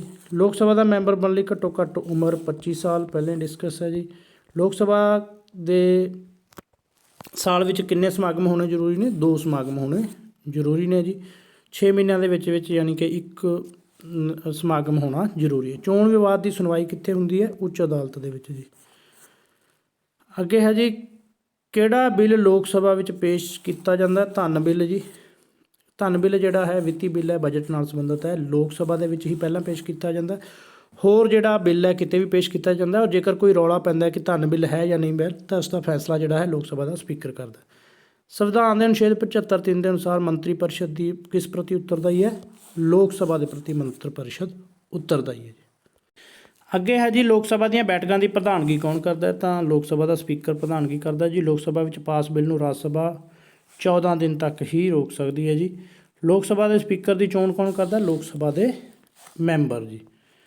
ਕੋਈ ਬਿੱਲ ਧਨ ਬਿੱਲ ਹੈ ਜਾਂ ਨਹੀਂ, ਇਸ ਦਾ ਫੈਸਲਾ ਲੋਕ ਸਭਾ ਦਾ ਸਪੀਕਰ ਕਰਦਾ ਜੀ। ਭਾਰਤੀ ਸੰਵਿਧਾਨ ਅਨੁਸਾਰ ਦੇਸ਼ ਦਾ ਮੁਖੀ ਕੌਣ ਹੈ? ਰਾਸ਼ਟਰਪਤੀ ਪਹਿਲਾ ਨਾਗਰਿਕ ਹੈ ਜੀ ਦੇਸ਼ ਦਾ, ਨਾਮਾਤਰ ਮੁਖੀ ਹੈ, ਯਾਦ ਰੱਖਣਾ। ਔਰ ਦੇਸ਼ ਦੀ ਗਣਨਾ ਦੀ ਜਿਹੜੀ ਸ਼ੁਰੂਆਤ ਹੈ ਉਹ ਰਾਸ਼ਟਰਪਤੀ ਤੋਂ ਹੁੰਦੀ ਹੈ। ਰਾਜ ਦਾ ਪਹਿਲਾ ਨਾਗਰਿਕ ਰਾਜਪਾਲ ਹੈ। ਅੱਗੇ ਹੈ ਜੀ, ਰਾਸ਼ਟਰਪਤੀ ਦੀ ਚੋਣ ਮੰਡਲ ਵਿੱਚ ਕੌਣ ਕੌਣ ਸ਼ਾਮਲ ਹੁੰਦਾ? ਤਾਂ ਰਾਸ਼ਟਰਪਤੀ ਦੀ ਚੋਣ ਮੰਡਲ ਦੇ ਵਿੱਚ ਸੰਸਦ, ਵਿਧਾਨ ਸਭਾਵਾਂ ਦੇ ਚੁਣੇ ਹੋਏ ਮੈਂਬਰ ਜਿਹੜੇ ਨੇ, ਸੰਸਦ ਯਾਨੀ ਕਿ ਲੋਕ ਸਭਾ ਤੇ ਰਾਜ ਸਭਾ ਤੇ ਵਿਧਾਨ ਸਭਾਵਾਂ ਦੇ ਮੈਂਬਰ ਜਿਹੜੇ ਨੇ ਉਹ ਸ਼ਾਮਲ ਹੁੰਦੇ ਨੇ। ਰਾਸ਼ਟਰਪਤੀ ਚੋਣ ਲਈ ਲੜਨ ਲਈ ਘੱਟੋ ਘੱਟ ਉਮਰ 35 ਸਾਲ ਪੂਰੀ ਹੋਣੀ ਚਾਹੀਦੀ ਜੀ। ਚੁਣੌਤੀ ਕਿੱਥੇ ਦਿੱਤੀ ਜਾ ਸਕਦੀ ਹੈ ਰਾਸ਼ਟਰਪਤੀ ਦੀ ਚੋਣ ਨੂੰ? ਸੁਪਰੀਮ ਕੋਰਟ ਦੇ ਵਿੱਚ ਚੁਣੌਤੀ ਦਿੱਤੀ ਜਾ ਸਕਦੀ ਹੈ। ਰਾਸ਼ਟਰਪਤੀ ਦਾ ਕਾਰਜਕਾਲ ਕਿੰਨਾ ਹੁੰਦਾ ਹੈ? 5 ਸਾਲ। ਔਰ ਰਾਸ਼ਟਰਪਤੀ ਦੀ ਪਦਵੀ ਖਾਲੀ ਹੋਣ ਦੀ ਸੂਰਤ ਦੇ ਵਿੱਚ ਕਿੰਨੇ ਸਮੇਂ 'ਚ ਭਰਨੀ ਜ਼ਰੂਰੀ ਹੈ? 6 ਮਹੀਨੇ ਵਿੱਚ। ਔਰ ਇੱਥੇ ਇੱਕ ਹੋਰ ਇੰਪੋਰਟੈਂਟ ਕੁਐਸਚਨ ਆਉਂਦਾ ਕਿ ਜੇਕਰ ਰਾਸ਼ਟਰਪਤੀ ਔਰ ਉਪ ਰਾਸ਼ਟਰਪਤੀ ਕਿਸੇ ਕਾਰਨ ਦੋਨੋਂ ਹੀ ਨਹੀਂ ਤਾਂ ਰਾਸ਼ਟਰਪਤੀ ਦੀ ਪਦਵੀ 'ਤੇ ਕੌਣ ਕੰਮ ਕਰਦਾ ਹੈ? ਤਾਂ ਜਿਹੜਾ ਹੈ ਕਾਰਜਕਾਰੀ ਕੰਮ ਕਰਦਾ ਉਹ ਸੁਪਰੀਮ ਕੋਰਟ ਦਾ ਮੁੱਖ ਜੱਜ ਕਰਦਾ ਜੀ। ਰਾਸ਼ਟਰਪਤੀ ਨੂੰ ਕਿੰਨੇ ਪ੍ਰਕਾਰ ਦੀਆਂ ਸੰਕਟ ਕਲਿਆਣ ਸ਼ਕਤੀਆਂ? ਵਾਰ-ਵਾਰ ਡਿਸਕਸ ਹੈ ਜੀ। ਜੇਕਰ ਰਾਸ਼ਟਰਪਤੀ ਤਿਆਗ ਪੱਤਰ ਦੇਣਾ ਚਾਹੇ ਤਾਂ ਕਿਸ ਨੂੰ ਦੇਵੇਗਾ? ਉਪ ਰਾਸ਼ਟਰਪਤੀ ਨੂੰ। ਭਾਰਤੀ ਰਾਸ਼ਟਰਪਤੀ ਜੇਕਰ ਦੋਹਾਂ ਸਦਨਾਂ ਨੂੰ ਸੰਬੋਧਨ ਕਰਨਾ ਚਾਹੁੰਦਾ ਤਾਂ ਉਸਦਾ ਸਵਾਗਤ ਕੌਣ ਕਰੇਗਾ? ਲੋਕ ਸਭਾ ਦਾ ਸਪੀਕਰ। ਪ੍ਰਧਾਨ ਮੰਤਰੀ ਦਾ ਕਾਰਜਕਾਲ ਕਿੰਨਾ ਹੁੰਦਾ? ਜਿੰਨਾ ਚਿਰ ਉਹ ਸੰਸਦ ਵਿੱਚ ਬਹੁਮਤ ਦਲ ਦਾ ਨੇਤਾ ਹੁੰਦਾ ਜੀ। ਭਾਰਤ ਵਿੱਚ ਰਾਸ਼ਟਰਪਤੀ ਚੋਣ ਲੜ ਸਕਦਾ ਹੈ ਮਰਿਆਦਾ ਅਨੁਸਾਰ 2 ਵਾਰੀ ਲੜ ਸਕਦਾ ਹੈ ਜੀ। ਕਿੰਨੀ ਵਾਰੀ ਚੋਣ ਲੜ ਸਕਦਾ ਰਾਸ਼ਟਰਪਤੀ ਦੀ? ਮਰਿਆਦਾ ਅਨੁਸਾਰ 2 ਵਾਰ ਜੀ। ਕਿਹੜੀ ਸੰਸਥਾ ਸੰਵਿਧਾਨਿਕ ਹੈ? ਮੰਤਰੀ ਮੰਡਲ ਜਾਂ ਮੰਤਰੀ ਪਰਿਸ਼ਦ? ਤਾਂ ਮੰਤਰੀ ਪਰਿਸ਼ਦ ਜਿਹੜੀ ਹੈ ਸੰਵਿਧਾਨਿਕ ਸੰਸਥਾ ਹੈ ਜੀ ਅਨੁਛੇਦ 74 ਦੇ ਤਹਿਤ। ਭਾਰਤ ਦੇ ਰਾਸ਼ਟਰਪਤੀ ਦੀ ਚੋਣ ਕੌਣ ਕਰਵਾਉਂਦਾ ਹੈ? ਚੋਣ ਆਯੋਗ ਜੀ, ਇਲੈਕਸ਼ਨ ਕਮਿਸ਼ਨ। ਵਿਰੋਧੀ ਦਲ ਦੇ ਨੇਤਾ ਦੇ ਰੂਪ ਵਿੱਚ ਮਾਨਤਾ ਪ੍ਰਾਪਤ ਕਰਨ ਲਈ ਕਿਸੇ ਸਦਨ ਵਿੱਚ ਕਿਸੇ ਰਾਜਨੀਤਿਕ ਦਲ ਨੂੰ ਸੀਟਾਂ ਦਾ ਕਿੰਨਾ ਭਾਗ ਪ੍ਰਾਪਤ ਕਰਨਾ ਜ਼ਰੂਰੀ ਹੈ? 1/10 ਭਾਗ ਜੀ। ਭਾਰਤ ਦਾ ਰਾਸ਼ਟਰਪਤੀ ਕਦੋਂ ਅਧਿਆਦੇਸ਼ ਜਾਰੀ ਕਰ ਸਕਦਾ ਹੈ? ਮੰਤਰੀ ਪਰਿਸ਼ਦ ਅਜਿਹਾ ਕਰਨ ਲਈ ਕਹੇ ਤਾਂ ਜਿਹੜਾ ਆਰਡੀਨੈਂਸ ਜਾਰੀ ਕਰ ਸਕਦਾ ਹੈ ਰਾਸ਼ਟਰਪਤੀ। ਨਿਆਂਪਾਲਿਕਾ ਦੀ ਗੱਲ ਕਰਾਂਗੇ ਜੀ ਅੱਗੇ। ਸਰਕਾਰ ਦੇ 3 ਮੁੱਖ ਅੰਗ ਨੇ ਜੀ, ਆਪਾਂ ਨੂੰ ਪਤਾ ਨਿਆਂਪਾਲਿਕਾ, ਵਿਧਾਨਪਾਲਿਕਾ ਅਤੇ ਇਹਦੇ ਨਾਲ ਰਿਲੇਟਡ ਜਿਹੜੇ ਅਤੇ ਨਿਆਂਪਾਲਿਕਾ। ਸੋ ਫਸਟ ਕੁਐਸਚਨ ਹੈ ਜੀ, ਭਾਰਤ ਦੀ ਸੁਪਰੀਮ ਕੋਰਟ ਦੀ ਧਾਰਨਾ ਕਿਸ ਸੰਵਿਧਾਨ ਤੋਂ ਲਈ ਗਈ ਹੈ? ਸੁਪਰੀਮ ਕੋਰਟ ਦੀ ਧਾਰਨਾ ਜਿਹੜੀ ਅਮਰੀਕੀ ਸੰਵਿਧਾਨ ਤੋਂ ਲਈ ਗਈ ਜੀ, ਅਮਰੀਕਾ ਤੋਂ। ਭਾਰਤੀ ਸੰਵਿਧਾਨ ਦੇ ਕਿਸ ਅਨੁਛੇਦ ਰਾਹੀਂ ਸਰਵਉੱਚ ਅਦਾਲਤ ਦੀ ਵਿਵਸਥਾ ਕੀਤੀ ਗਈ ਹੈ? ਅਨੁਛੇਦ 124 ਦੇ ਤਹਿਤ। ਸਰਵਉੱਚ ਅਦਾਲਤ ਦੇ ਜੱਜਾਂ ਦੀ ਗਿਣਤੀ ਕਿੰਨੀ ਹੋ ਸਕਦੀ ਹੈ ਜੀ? ਸੋ ਇਹ ਜਿਹੜੀ ਗਿਣਤੀ ਹੈ ਬਦਲ ਗਈ ਹੈ ਜੀ, ਇਸ ਨੂੰ ਚੇਂਜ ਕਰਨਾ। ਆਰੰਭ ਦੇ ਵਿੱਚ ਜਿਹੜਾ 1 ਮੁੱਖ ਜੱਜ ਅਤੇ 7 ਜੱਜ ਸੀ, ਔਰ ਐਟ ਪ੍ਰੈਜੈਂਟ ਜਿਹੜਾ ਹੈ 1 ਮੁੱਖ ਜੱਜ 33 ਹੋਰ ਜੱਜ, ਟੋਟਲ 34 ਜੱਜ ਨੇ ਜੀ ਇਸ ਸਮੇਂ। ਅਗਲਾ ਕੁਐਸਚਨ ਹੈ ਜੀ, ਇਹ ਜਿਵੇਂ ਜਿਵੇਂ ਬਦਲੀ ਜੀ ਲਿਖਿਆ ਹੋਇਆ ਐਕਟ 56 ਦੇ ਤਹਿਤ ਜਿਹੜਾ 1+10 ਹੋ ਗਈ ਸੀ। 1960 ਸੰਸਦ ਕਾਨੂੰਨ ਦੇ 1+13, 1978 'ਚ 1+17 ਔਰ 23 ਅਪ੍ਰੈਲ 1986 ਨੂੰ 26+1+25 ਔਰ 20 ਦਸੰਬਰ 2008 ਨੂੰ 1+30 ਜੀ 31। ਔਰ ਵਰਤਮਾਨ ਤੁਹਾਨੂੰ ਦੱਸ ਹੀ ਦਿੱਤੀ ਹੈ 1+33, ਯਾਨੀ ਕਿ 1 ਮੁੱਖ ਜੱਜ ਅਤੇ 33 ਹੋਰ ਜੱਜ ਜੀ। ਸਰਵਉੱਚ ਅਦਾਲਤ ਦੇ ਮੁੱਖ ਜੱਜ ਅਤੇ ਜੱਜਾਂ ਦੀ ਨਿਯੁਕਤੀ ਕੌਣ ਕਰਦਾ ਜੀ? ਰਾਸ਼ਟਰਪਤੀ। ਕਾਰਜਪਾਲਿਕਾ ਦੁਆਰਾ ਜਿਹੜੀ ਨਿਯੁਕਤੀ ਉਹ ਕੀਤੀ ਜਾਂਦੀ ਹੈ ਜੀ। ਮੁੱਖ ਜੱਜ ਬਣਨ ਲਈ ਘੱਟੋ ਘੱਟ ਯੋਗਤਾ ਕੀ ਨਿਸ਼ਚਿਤ ਕੀਤੀ ਗਈ ਹੈ? ਸਭ ਤੋਂ ਪਹਿਲਾਂ ਭਾਰਤ ਦਾ ਨਾਗਰਿਕ ਹੋਣਾ ਚਾਹੀਦਾ ਔਰ ਲਗਾਤਾਰ 5 ਸਾਲ ਉੱਚ ਅਦਾਲਤ ਦੇ ਵਿੱਚ ਜਿਹੜਾ ਹੈ ਹਾਈ ਕੋਰਟ ਦੇ ਵਿੱਚ ਜੱਜ ਰਿਹਾ ਹੋਵੇ, ਜਾਂ ਮਤਲਬ ਦੋਨਾਂ 'ਚੋਂ ਇੱਕ ਚੀਜ਼। 10 ਸਾਲ ਲਗਾਤਾਰ ਉੱਚ ਅਦਾਲਤ ਵਿੱਚ ਵਕਾਲਤ ਕੀਤੀ ਹੋਵੇ ਔਰ ਰਾਸ਼ਟਰਪਤੀ ਦੇ ਨਜ਼ਰ ਦੇ ਵਿੱਚ ਉੱਘਾ ਕਾਨੂੰਨਦਾਨ ਹੋਵੇ ਜੀ। 6ਵਾਂ ਹੈ ਜੀ, ਰਾਸ਼ਟਰਪਤੀ ਉੱਚ ਅਦਾਲਤ ਦੇ ਜੱਜਾਂ ਦਾ ਕਾਰਜਕਾਲ ਕਿੰਨਾ ਹੁੰਦਾ ਹੈ? ਤਾਂ ਜਿਹੜੇ ਸੁਪਰੀਮ ਕੋਰਟ ਦੇ ਜੱਜਾਂ ਦਾ 65 ਸਾਲ ਜੀ। ਅਗਲਾ ਕੁਐਸਚਨ ਹੈ ਜੀ, ਕੀ ਸਰਵਉੱਚ ਅਦਾਲਤ ਦੇ ਜੱਜ ਨੂੰ ਕਾਰਜਕਾਲ ਤੋਂ ਪਹਿਲਾਂ ਹਟਾਇਆ ਜਾ ਸਕਦਾ ਹੈ?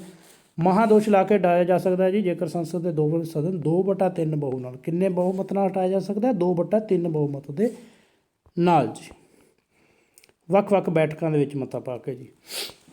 ਸਰਵਉੱਚ ਅਦਾਲਤ ਦੇ ਜੱਜਾਂ ਨੂੰ ਅਹੁਦਾ ਸੰਭਾਲਣ ਤੋਂ ਪਹਿਲਾਂ ਸੰਵਿਧਾਨ ਪ੍ਰਤੀ ਵਫਾਦਾਰੀ ਦੀ ਸਹੁੰ ਕੌਣ ਚੁਕਾਉਂਦਾ ਜੀ? ਉਹ ਚੁਕਾਉਂਦਾ ਜੀ ਰਾਸ਼ਟਰਪਤੀ ਜਾਂ ਉਸ ਵੱਲੋਂ ਸਥਾਪਿਤ ਅਧਿਕਾਰੀ ਕੋਈ ਵੀ। ਕਿਹੜੇ ਮੁਕੱਦਮੇ ਸਿੱਧੇ ਸੁਪਰੀਮ ਕੋਰਟ ਵਿੱਚ ਪੇਸ਼ ਕੀਤੇ ਜਾ ਸਕਦੇ ਨੇ ਜੀ? ਕੇਂਦਰ ਤੇ ਰਾਜਾਂ ਦੇ ਝਗੜੇ, 2 ਜਾਂ 2 ਤੋਂ ਵੱਧ ਰਾਜਾਂ ਦੇ ਝਗੜੇ ਜਿਹੜੇ ਨੇ ਉਹ ਸਿੱਧੇ, ਔਰ ਇਸ ਤੋਂ ਇਲਾਵਾ ਮੌਲਿਕ ਅਧਿਕਾਰਾਂ ਦੇ ਨਾਲ ਸੰਬੰਧਿਤ ਜਿਹੜੇ ਮੁਕੱਦਮੇ ਨੇ ਸਿੱਧੇ ਸੁਪਰੀਮ ਕੋਰਟ ਦੇ ਵਿੱਚ ਪੇਸ਼ ਕੀਤੇ ਜਾ ਸਕਦੇ ਨੇ ਜੀ। ਸਰਵਉੱਚ ਅਦਾਲਤ ਦੇ ਕਾਰਜ ਖੇਤਰ ਨੂੰ ਵਧਾਉਣ ਦਾ ਅਧਿਕਾਰ ਕਿਸ ਕੋਲ ਹੈ? ਸੰਸਦ ਵਧਾ ਸਕਦੀ ਹੈ ਜੀ ਕਾਰਜ ਖੇਤਰ ਸੁਪਰੀਮ ਕੋਰਟ ਦਾ। ਦੀਵਾਨੀ ਮੁਕੱਦਮੇ ਕਿਹੜੇ ਹੁੰਦੇ ਨੇ? ਪੈਸੇ ਅਤੇ ਸੰਪੱਤੀ ਦੇ ਨਾਲ ਸੰਬੰਧਿਤ ਜਿਹੜੇ ਮੁਕੱਦਮੇ ਨੇ ਉਹਨਾਂ ਨੂੰ ਦੀਵਾਨੀ ਮੁਕੱਦਮੇ ਕਿਹਾ ਜਾਂਦਾ। ਸਿਵਲ ਮੁਕੱਦਮੇ ਕਿਹੜੇ ਹੁੰਦੇ ਨੇ? ਆਮ ਲੋਕਾਂ ਨਾਲ ਸੰਬੰਧਿਤ ਮੁਕੱਦਮੇ, ਜਿਵੇਂ ਨਾਗਰਿਕਾਂ ਦੇ ਮੌਲਿਕ ਅਧਿਕਾਰ, ਵਿਆਹ, ਤਲਾਕ, ਜ਼ਮੀਨੀ ਝਗੜੇ ਆ ਜਿਹੜੇ ਨੇ ਉਹਨੂੰ ਸਿਵਲ ਕਿਹਾ ਜਾਂਦਾ। ਔਰ ਫੌਜਦਾਰੀ ਝਗੜੇ ਜਿਹੜੇ ਹੁੰਦੇ ਨੇ ਉਹ ਮਾਰ ਧਾੜ, ਲੜਾਈ ਝਗੜੇ ਆਦਿ ਵਾਲੇ ਹੁੰਦੇ ਨੇ ਜੀ। ਔਰ ਸਿਵਲ ਮੁਕੱਦਮੇ ਸੰਬੰਧੀ ਜ਼ਿਲ੍ਹੇ ਦੀ ਸਭ ਤੋਂ ਉੱਚ ਅਦਾਲਤ ਜਿਹੜੀ ਹੈ ਉਹ ਉਸ ਨੂੰ ਜਿਹੜਾ ਹੈ ਜ਼ਿਲ੍ਹਾ ਅਦਾਲਤ ਕਿਹਾ ਜਾਂਦਾ। ਫੌਜਦਾਰੀ ਮੁਕੱਦਮੇ ਸੰਬੰਧੀ ਜ਼ਿਲ੍ਹੇ ਦੀ ਸਭ ਤੋਂ ਉੱਚੀ ਅਦਾਲਤ ਜਿਹੜੀ ਹੈ ਉਹ ਸੈਸ਼ਨ ਕੋਰਟ ਹੈ। ਫੌਜਦਾਰੀ ਮੁਕੱਦਮਾ ਧਾਰਾ 134 ਦੇ ਤਹਿਤ ਚੱਲਦਾ ਹੈ ਜੀ। ਅਗਲਾ ਕੁਐਸਚਨ ਹੈ ਜੀ, ਧਾਰਾ 136 ਤਹਿਤ ਸੁਪਰੀਮ ਕੋਰਟ ਨੂੰ ਕਿਹੜਾ ਵਿਸ਼ੇਸ਼ ਅਧਿਕਾਰ ਪ੍ਰਾਪਤ ਹੈ ਜੀ? ਹੇਠਲੀਆਂ ਅਦਾਲਤਾਂ ਦੇ ਫੈਸਲਿਆਂ ਵਿਰੁੱਧ ਅਪੀਲ ਸੁਣ ਸਕਦੀ ਹੈ ਜੀ ਅਦਾਲਤ, ਧਾਰਾ 136 ਦੇ ਤਹਿਤ। ਵਿਸ਼ੇਸ਼ ਅਦਾਲਤਾਂ ਦੇ ਫੈਸਲਿਆਂ ਵਿਰੁੱਧ ਅਪੀਲ ਕਿੱਥੇ ਕੀਤੀ ਜਾ ਸਕਦੀ ਹੈ? ਸੁਪਰੀਮ ਕੋਰਟ ਦੇ ਵਿੱਚ 30 ਦਿਨਾਂ ਦੇ ਅੰਦਰ ਅੰਦਰ। ਜਨਹਿਤ ਮੁਕੱਦਮਾ ਕਿਸ ਦੇ ਵਿਰੁੱਧ ਕੀਤਾ ਜਾ ਸਕਦਾ ਹੈ? ਸਰਕਾਰ ਦੇ ਕਿਸੇ ਵੀ ਵਿਭਾਗ ਜਾਂ ਅਧਿਕਾਰੀ ਜਾਂ ਸੰਸਥਾ ਦੇ ਵਿਰੁੱਧ ਜਿਹੜਾ ਜਨਹਿਤ ਮੁਕੱਦਮਾ ਕੀਤਾ ਜਾ ਸਕਦਾ। ਨਿਆਂਪਾਲਿਕਾ ਦੀ ਨਿਆਂਇਕ ਪੁਨਰ ਨਿਰੀਖਣ ਸ਼ਕਤੀ ਤੋਂ ਕੀ ਭਾਵ ਹੈ? ਤਾਂ ਇਸ ਦੇ ਅਨੁਸਾਰ ਨਿਆਂਪਾਲਿਕਾ ਦੇਖਦੀ ਹੈ ਕਿ ਕਾਰਜਪਾਲਿਕਾ ਦੁਆਰਾ ਜਾਰੀ ਕੀਤਾ ਗਿਆ ਆਦੇਸ਼ ਅਤੇ ਵਿਧਾਨਪਾਲਿਕਾ ਦੁਆਰਾ ਪਾਸ ਕੀਤਾ ਗਿਆ ਕੋਈ ਕਾਨੂੰਨ ਸੰਵਿਧਾਨ ਦੇ ਵਿਰੁੱਧ ਤਾਂ ਨਹੀਂ ਹੈ। ਜੇਕਰ ਨਿਆਂਪਾਲਿਕਾ ਅਜਿਹਾ ਮਹਿਸੂਸ ਕਰਦੀ ਹੈ ਤਾਂ ਉਹ ਅਜਿਹੇ ਕਾਨੂੰਨ ਨੂੰ ਰੱਦ ਕਰ ਸਕਦੀ ਹੈ। ਇਸੇ ਕਰਕੇ ਜਿਹੜਾ ਹੈ ਤੀਸਰਾ ਸਦਨ ਕਿਹਾ ਜਾਂਦਾ ਹੈ ਸੁਪਰੀਮ ਕੋਰਟ ਨੂੰ, ਭਾਰਤੀ ਸੰਸਦ ਦਾ। ਕਿਸ ਦੀ ਆਗਿਆ ਨਾਲ ਸਰਵਉੱਚ ਅਦਾਲਤ ਭਾਰਤ ਵਿੱਚ ਕਿਸੇ ਸਥਾਨ 'ਤੇ ਵੀ ਲਾਈ ਜਾ ਸਕਦੀ ਹੈ? ਰਾਸ਼ਟਰਪਤੀ ਚਾਹੇ ਤਾਂ ਕਿਤੇ ਵੀ ਜਿਹੜੀ ਸਰਵਉੱਚ ਅਦਾਲਤ ਲਗਾਈ ਜਾ ਸਕਦੀ ਹੈ ਜੀ। ਸਰਵਉੱਚ ਅਦਾਲਤ ਵਿੱਚ ਅਪੀਲ ਸੁਣਨ ਲਈ ਘੱਟੋ ਘੱਟ ਕਿੰਨੇ ਜੱਜ ਹੋਣੇ ਚਾਹੀਦੇ ਨੇ? 3 ਜੱਜ ਜੀ। ਭਾਰਤ ਵਿੱਚ ਕਿੰਨੀਆਂ ਉੱਚ ਅਦਾਲਤਾਂ ਨੇ? ਹਾਈ ਕੋਰਟ ਜਿਹੜੀਆਂ ਨੇ 25 ਨੇ ਜੀ। ਉੱਚ ਅਦਾਲਤ ਦੇ ਜੱਜਾਂ ਦੀ ਨਿਯੁਕਤੀ ਕੌਣ ਕਰਦਾ ਹੈ? ਰਾਸ਼ਟਰਪਤੀ ਕਰਦਾ ਹੈ ਜੀ। ਸਰਵਉੱਚ ਅਦਾਲਤ ਦੇ ਮੁੱਖ ਜੱਜ ਤੇ ਰਾਜਪਾਲ ਦੀ ਸਲਾਹ ਦੇ ਨਾਲ ਜੀ। ਉੱਚ ਅਦਾਲਤ ਦੇ ਜੱਜਾਂ ਦੀ ਗਿਣਤੀ ਕੌਣ ਨਿਸ਼ਚਿਤ ਕਰਦਾ ਹੈ? ਰਾਸ਼ਟਰਪਤੀ ਜੀ। ਔਰ ਸਭ ਤੋਂ ਵੱਡੀ ਗਿਣਤੀ ਦੇ ਆਧਾਰ 'ਤੇ ਜਿਹੜੀ ਅਦਾਲਤ ਹੈ ਭਾਰਤ ਦੀ ਉੱਚ ਅਦਾਲਤ, ਉਹ ਇਲਾਹਾਬਾਦ ਹੈ ਜੀ। ਉੱਚ ਅਦਾਲਤ ਦੇ ਜੱਜਾਂ ਲਈ ਮੁੱਖ ਯੋਗਤਾਵਾਂ ਕਿਹੜੀਆਂ ਨੇ? ਸਭ ਤੋਂ ਪਹਿਲਾਂ ਭਾਰਤ ਦਾ ਨਾਗਰਿਕ, ਉਸ ਤੋਂ ਬਾਅਦ 10 ਸਾਲ ਨਿਆਇਕ ਪਦਵੀ 'ਤੇ ਰਿਹਾ ਹੋਵੇ, ਉੱਚ ਅਦਾਲਤ ਵਿੱਚ 10 ਸਾਲ ਵਕੀਲ ਰਿਹਾ ਹੋਵੇ। ਉੱਚ ਅਦਾਲਤ ਦੇ ਜੱਜਾਂ ਦਾ ਕਾਰਜਕਾਲ ਕਿੰਨਾ ਹੁੰਦਾ ਜੀ? 62 ਸਾਲ ਤੱਕ ਜੀ। ਕੀ ਉੱਚ ਅਦਾਲਤ ਦਾ ਜੱਜ ਦਾ ਤਬਾਦਲਾ ਕੀਤਾ ਜਾ ਸਕਦਾ, ਯਾਨੀ ਕਿ ਦੂਜੀ ਕੋਰਟ ਦੇ ਵਿੱਚ ਲਾਇਆ ਜਾ ਸਕਦਾ ਹੈ? ਤਾਂ ਰਾਸ਼ਟਰਪਤੀ ਸਰਵਉੱਚ ਅਦਾਲਤ ਦੇ ਮੁੱਖ ਜੱਜ ਦੀ ਸਹਿਮਤੀ ਨਾਲ ਤਬਾਦਲਾ ਜਿਹੜਾ ਹੈ ਬਦਲੀ ਉਹ ਕਰ ਸਕਦਾ ਜੀ।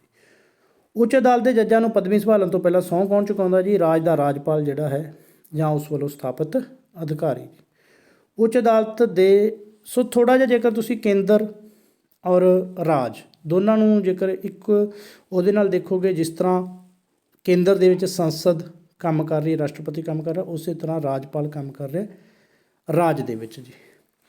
ਉੱਚ ਅਦਾਲਤ ਨੂੰ ਕਾਰਜਕਾਲ ਤੋਂ ਪਹਿਲਾਂ ਕਿਵੇਂ ਹਟਾਇਆ ਜਾ ਸਕਦਾ ਹੈ? ਮਹਾਦੋਸ਼ ਦੁਆਰਾ ਜੀ। ਉੱਚ ਅਦਾਲਤ ਦੇ ਜੱਜ ਨੂੰ ਲਿਖਣਾ ਸੀ ਜੀ, ਇੱਥੇ ਅਦਾਲਤ ਹੋ ਗਿਆ। ਸੋ ਸੰਸਦ ਦੇ 2/3 ਬਹੁਮਤ ਦੇ ਨਾਲ ਜੀ। ਸੇਮ ਉਹੀ ਹੈ ਜੀ ਜੋ ਸੁਪਰੀਮ ਕੋਰਟ ਦਾ ਜੀ। ਕਿੰਨੇ ਰੁਪਏ ਦੀ ਰਕਮ ਜਾਂ ਸੰਪत्ति ਦੇ ਪ੍ਰਸ਼ਨ ਦੀ ਅਪੀਲ ਉੱਚ ਅਦਾਲਤ ਵਿੱਚ ਕੀਤੀ ਜਾ ਸਕਦੀ ਹੈ? 50,000 ਜਾਂ ਇਸ ਤੋਂ ਜ਼ਿਆਦਾ ਜੀ। ਕਿਹੜੇ ਮੁਕੱਦਮੇ ਉੱਚ ਅਦਾਲਤ ਦੇ ਆਰੰਭਿਕ ਅਧਿਕਾਰ ਖੇਤਰ ਵਿੱਚ ਆਉਂਦੇ ਨੇ? ਮੌਲਿਕ ਅਧਿਕਾਰਾਂ ਨਾਲ ਸੰਬੰਧਿਤ ਮੁਕੱਦਮੇ, ਤਲਾਕ, ਵਸੀਅਤ, ਜਲ ਸੈਨਾ ਵਿਭਾਗ, ਅਦਾਲਤ, ਅਪਮਾਨ, ਕੰਪਨੀ ਕਾਨੂੰਨ ਆਦਿ ਨਾਲ ਸੰਬੰਧਿਤ ਜਿਹੜੇ ਨੇ ਉਹ ਸਿੱਧੇ ਹਾਈ ਕੋਰਟ 'ਚ ਜਿਹੜੇ ਪੇਸ਼ ਕੀਤੇ ਜਾ ਸਕਦੇ। ਕੀ ਸਰਵਉੱਚ ਅਦਾਲਤ ਦਾ ਜੱਜ ਰਿਟਾਇਰ ਹੋਣ ਮਗਰੋਂ ਵਕਾਲਤ ਕਰ ਸਕਦਾ ਹੈ ਜੀ? ਨਹੀਂ ਕਰ ਸਕਦਾ ਜੀ। ਸਰਵਉੱਚ ਅਦਾਲਤ ਦੀ ਪਹਿਲੀ ਇਸਤਰੀ ਜੱਜ ਕੌਣ ਸੀ? ਤਾਂ ਉਹ ਸੀ ਜੀ ਫਾਤਿਮਾ ਬੀਬੀ। ਵਰਤਮਾਨ ਸਮੇਂ ਭਾਰਤ ਦੇ ਮੁੱਖ ਜੱਜ ਦਾ ਨਾਮ, ਸੋ ਇਹ ਜਿਹੜਾ ਹੈ ਪੁਰਾਣਾ ਜੀ, ਲੇਟੈਸਟ